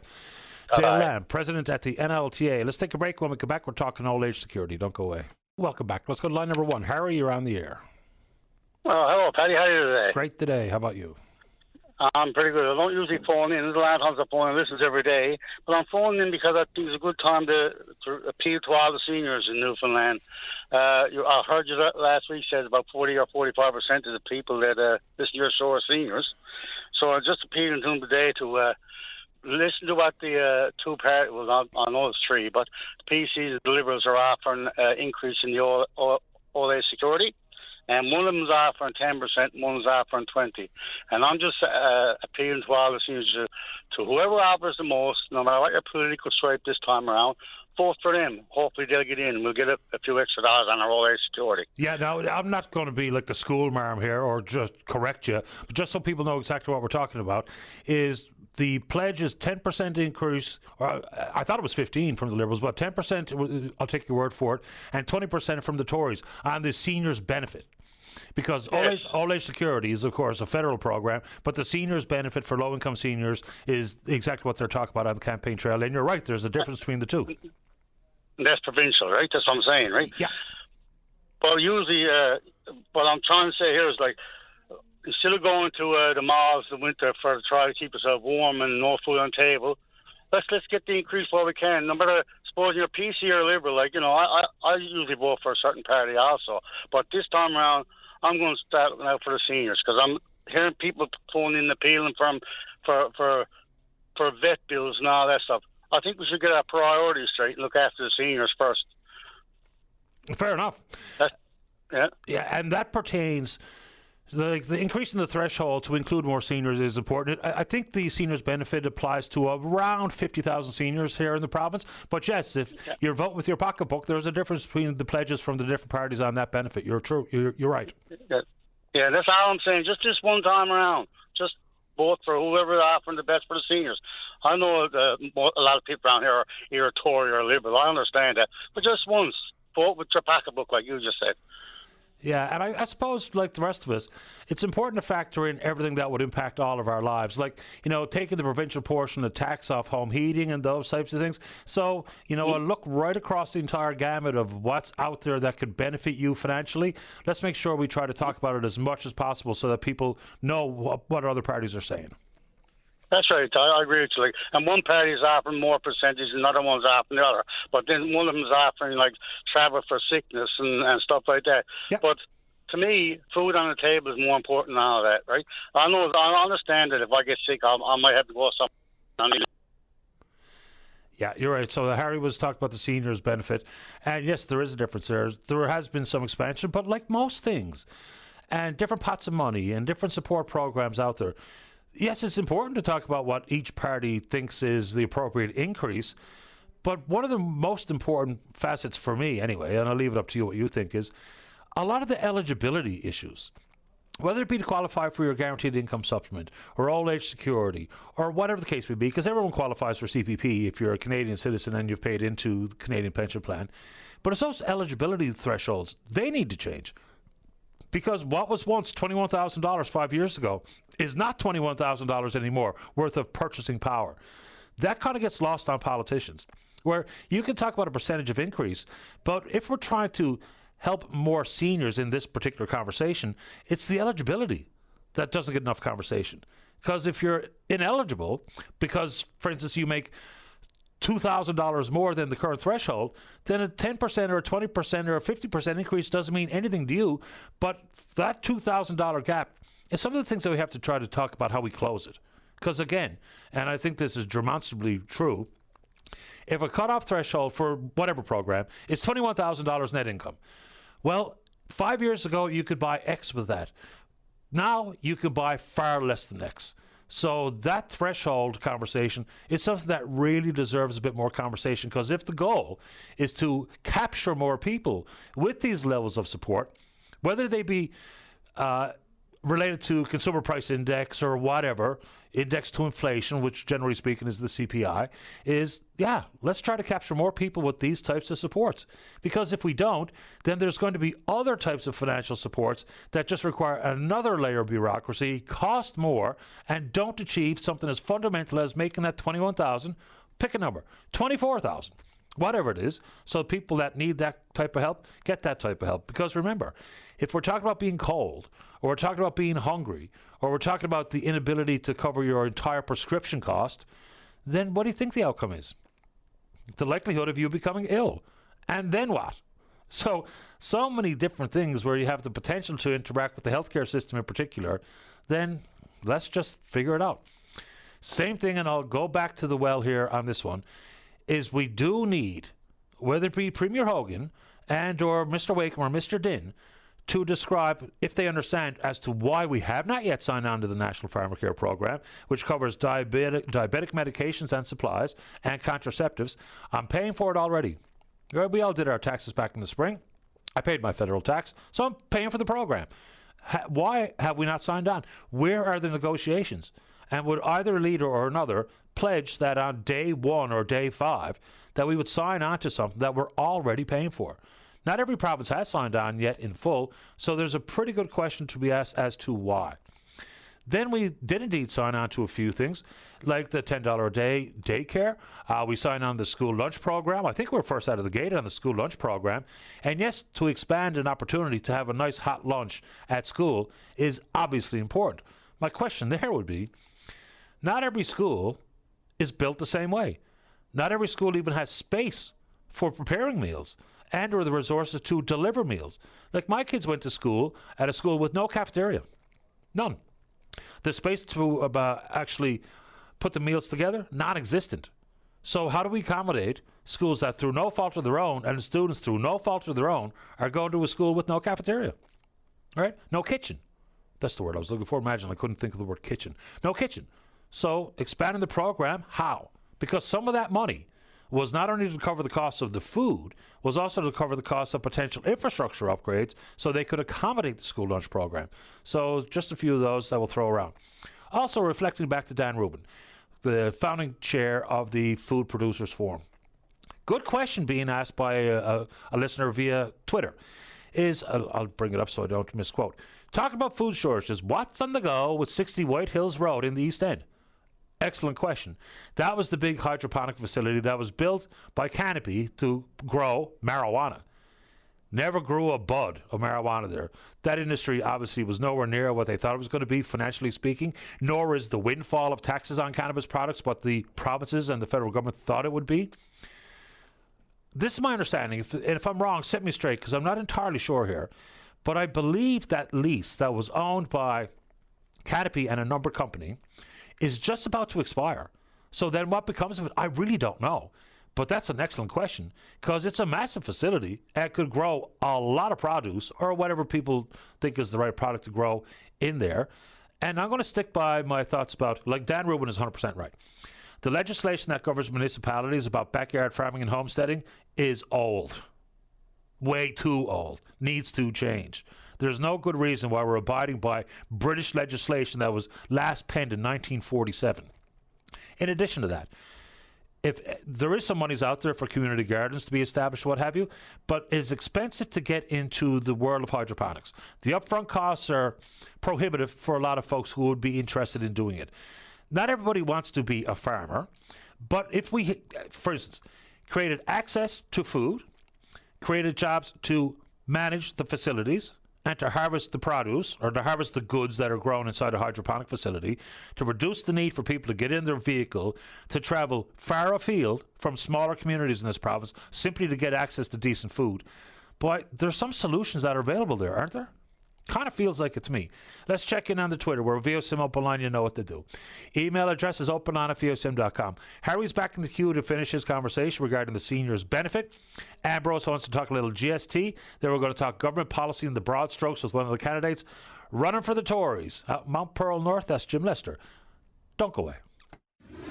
The Tim Powers Show. Join the conversation weekday afternoons at 4 p.m. on your VOCM. Welcome back. Let's go to line number 4. Ambrose, you're on the air. Hello, Paddy. How are you getting on? Very well. How about you? Not too bad. I'm wondering about the GST. They're not going to sort the GST checks in the post. Can you find out if that's definite? Well, that's what we were told, and we did indeed ask about that. So social assistance, income support checks are going up, but the GST check, what I've been told is the only way to get the check, if you get a paper check in the mail, is to go to the post office, 2 pieces of ID, and you should be able to collect it there. But I would suggest you call the post office before you waste your time. We done it. What they say? They said we're not wrong thing. We're sorting here that all these pension checks. That's it.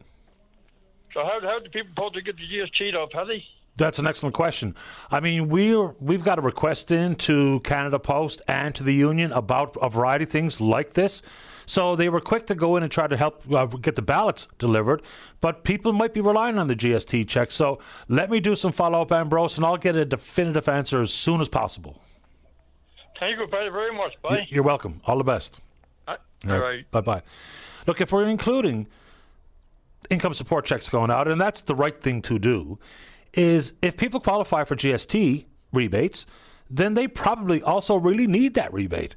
So if we have X number of postal employees that are there to deliver one check or another, then maybe all the checks coming from the federal government can be just popped in the mail.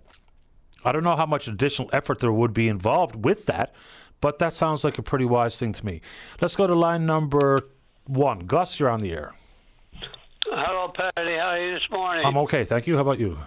Good, Paddy. The reason why for my phone call is, and you may have already dealt with this, have the head of the three parties, provincial parties, committed to an independent, non-party investigation with an independent people to study the God Island Memorandum of Agreement contract?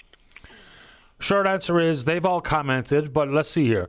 So Premier Hogan has said that the independent oversight committee that's in place is good enough. And I mean, that's not exactly what he said, but that's what he's leaning on. Tony Wakeham has said he would pause it, send it for independent review, and put it to a referendum. Jim Dinn has called for an independent review on top of this 3-person committee. So that's the basic answers from the leaders. Okay, so can I have a few other comments to that? Sure you can. When the Muskrat Falls deal was being put through, the Public Utilities Board, you might remember, did not sanction that because they told the government of the day and the Premier of the day that we need more information and more study. And the answer of the Public Utilities Board head was, no, the answer was, it's been studied to death, and we're not going to do anything more. So they went ahead with that, and you know how that turned out. I do. It's even worse than that, Gus.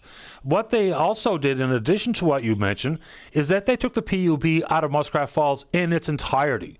They actually passed 2 bills of legislation, Bill 60 and 61. One dealt with taking Muskrat Falls out of the authority or the auspices of the PUB, and it was also about wind moratorium. And all these things have changed since. So we have learned some pretty hard-knock lessons about the process to develop Muskrat Falls, and one of them is the role of the PUB. Now, they weren't allowed to deal with rates, but they did bring in an outfit called Liberty Consulting, and they put forward all sorts of risk analysis and, you know, potential pitfalls, whether it be with blackouts or rolling brownouts, and what would happen if indeed there was a big power line outage or the power lines around the ground in the long-range mountains, Labrador Island Link and stuff. So they did bring in expertise there, but they weren't allowed to deal with the rates. Still aren't. Yeah, well, now I know absolutely nothing about this, and I would say 98% of Newfoundlanders haven't got a clue what this God Island thing is all about. And I would say the politicians who are running now for office, I would say 85% of them don't have a clue what this God Island contract is all about. But I would give my thanks to our Newfoundland Senator Dave Wells, who I happened to listen to on the radio the other day. And the reason why I'm phoning in, because I normally don't phone into open line shows, but I was alive and I was 37 years old when the Churchill Falls was signed, and I was around, of course, when the Muskrat. But the thing that raised a red flag for me was when he said, at the end of this contract, if we do go ahead and sign it, is Quebec will own 40%. They own 34% when the Churchill Falls thing terminates, but they'll own 40% when the new one Gull Island terminates. But the thing that struck me more, and I think I understood what Senator Dave Wells said, all we want, we don't know if this is a good thing. This may be the best thing since sliced bread. But we don't know if this is good. We don't know if it's bad. But if our friend, the Premier, thinks this is good, this is a great deal, well, the thing that knocked me off the chair nearly was when the senator said by him looking into this that we're going to turn over 60 kilometers of Labrador to the Quebec government. Yeah, that's not exactly what he said, but I understand. You know, the number one problem that people are having with Gull is that we're told it's one of the last greatest hydro developments in North America, but did not have an independent valuation conducted as to what exactly means, how much it's going to cost to be built, and what the value of it would look over the course of, pick a number, 25 years, 50 years. So without that independent valuation, which they've kind of used a fixed model with the $33.8 billion worth of benefits to the province, and that's with all of the different projects. So Gull is the big trick here. I mean, that obviously, I wasn't in the room. I wasn't part of the negotiating team, obviously. But that's what Quebec came looking for. They had no interest in renegotiating the Upper Churchill. How do I know? Because we took them to court 7 times at least. So they wanted some sort of access to the 2,000 plus megawatts at Gull Island. That's exactly what they got. And Paddy, why can we not make Quebec a customer and pay the market rate for the electricity? Why is there another way, or bring in another a group of people that can be interested in giving us a better deal? And why do we need to deal 100% with Quebec on it all the time? Well, at the Upper Churchill, they are the customer. And even after 2041, they remain the customer. The opportunity there is to renegotiate price. Gull, I guess the only answer, and I don't have a specific answer to your question, but at this moment in time, the only way out with the power is through Quebec. Like, it just legitimately is. And it's a fair question about market price, though. But isn't the Prime Minister of Canada saying that we're going to have free trade within Canada because we don't have free trade now with the United States? So he's going to bring in laws that's going to have every province have the right for free trade, which we don't have now. Yeah, we didn't even sign on as a province. And secondly, that's a bit of a unicorn. The country's talked about that since John Diefenbaker. So if it ever comes to pass, it has got to be considered in this contract. And for it not to be, it would be a crucial mistake, because it might happen. I don't know if it actually will. I got my doubts, but it might. You never know, Paddy, because you don't know from one day from the other how things are going to turn out, do we? I have no idea what 12 o'clock is going to bring, and it's 11:45, so you're right. Anyway, I suppose I'm going to get off of here now. Okay. But I thank you for letting me talk to you about this, because once again, like we said, this might be the greatest thing for Newfoundland since sliced bread. But like the Senator Dave Wells said, let's get the best brains, let's get all the facts, take it out of the field of politics and put it in where it should be, good, sound business deal, and get every nook and cranny look at it, and then when we make our decision, then nobody can come back in years' time and say we did another Churchill Falls. I appreciate the time, Gus. Hope you have a nice weekend. Thank you very much. Take care. Bye-bye. All right, before we get to the break, I want to give a shout-out here for the Rotary Club of Gander. They're going to be conducting a Thanksgiving food drive to support the 2 food banks in the Gander area coming up this Saturday, October the 4th. So the Rotary members are going to have a trailer set up to collect food items and donations at the Gander Co-op parking lot from 9 a.m. to 4 p.m. They're hoping to collect non-perishable food items and monetary donations, which is obviously preferred, in either a cash or check. Checks can be made out to the Gander and Area Food Bank, Salvation Army Food Bank, or to the Gander Rotary. So they appreciate your assistance in this regard in advance. Let's take our final break of the morning and the week. Don't go away. Welcome back to the show.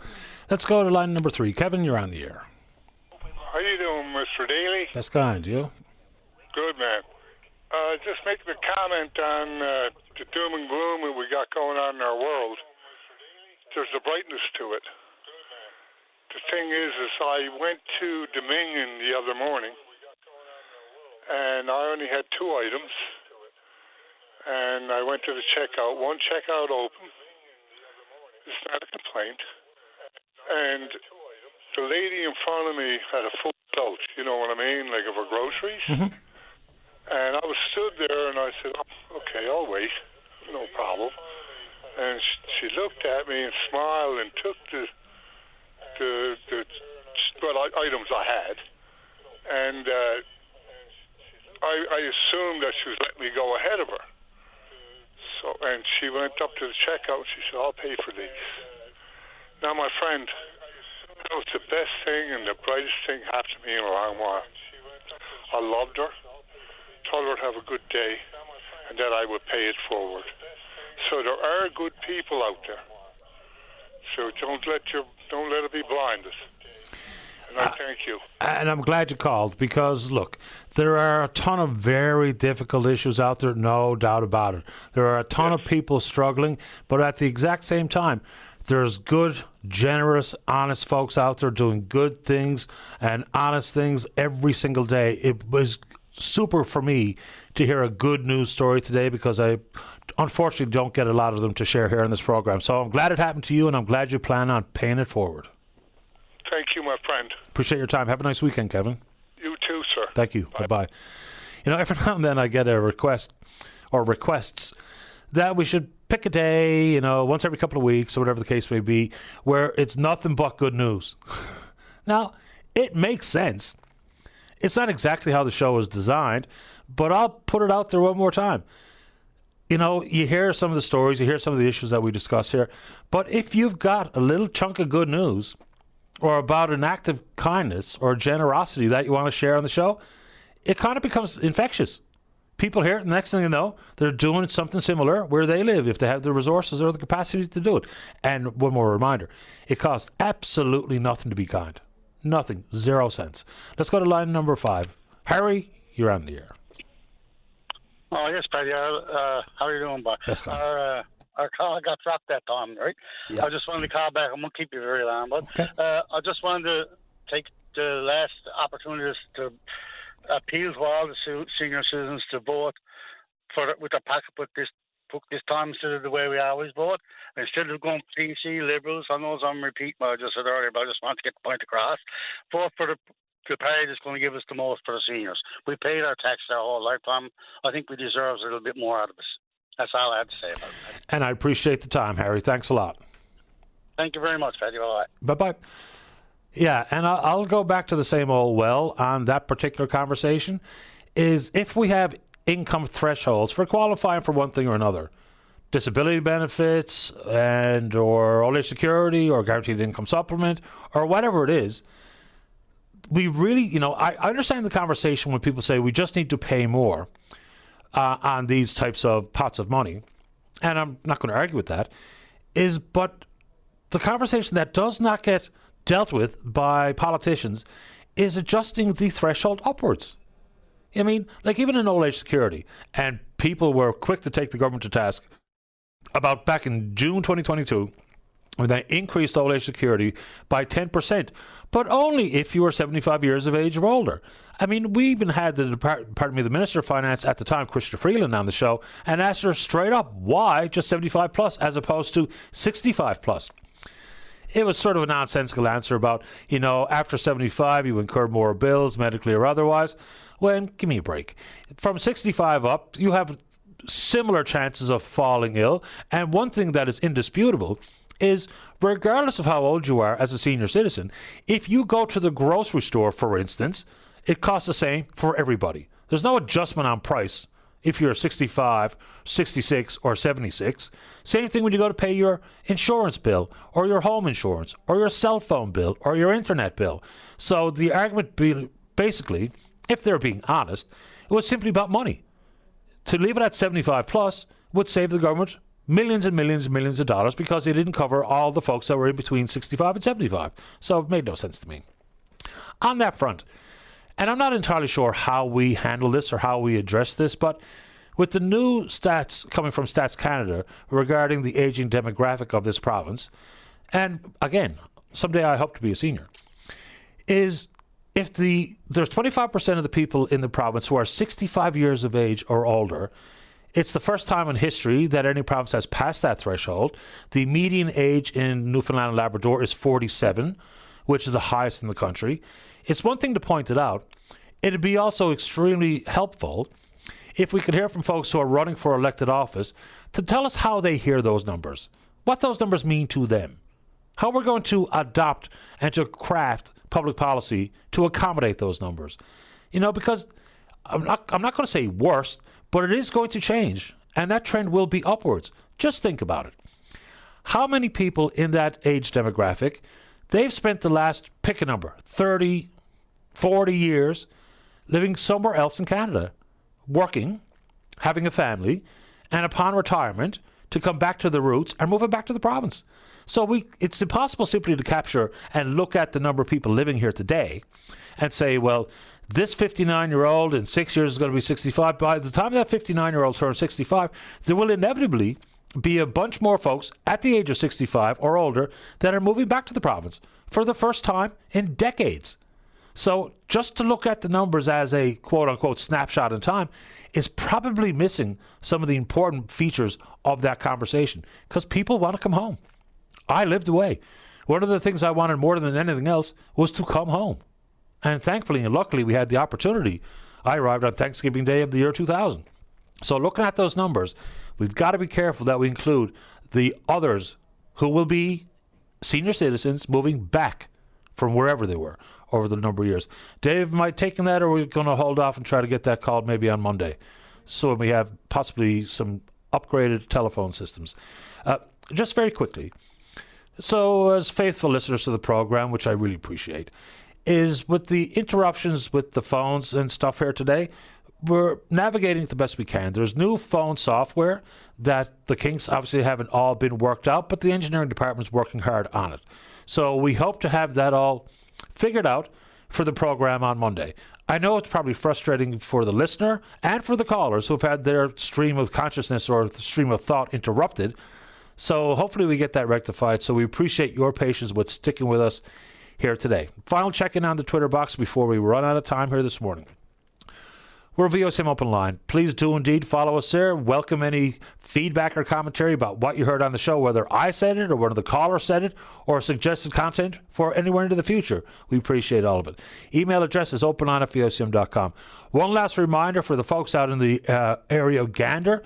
In the parking lot at the Gander Co-op tomorrow, being done by the Rotary Club of Gander, there's a food drive. There's 2 food banks out there, and they are running thin, like most food banks. So from 9 to 4 tomorrow, please do indeed bring along a non-perishable and or a monetary donation because we know the food banks are in need, and if you have the capacity to help, please do. All right, good show today. Big thanks to all hands, all the callers, listeners, emailers, tweeters. You're all right.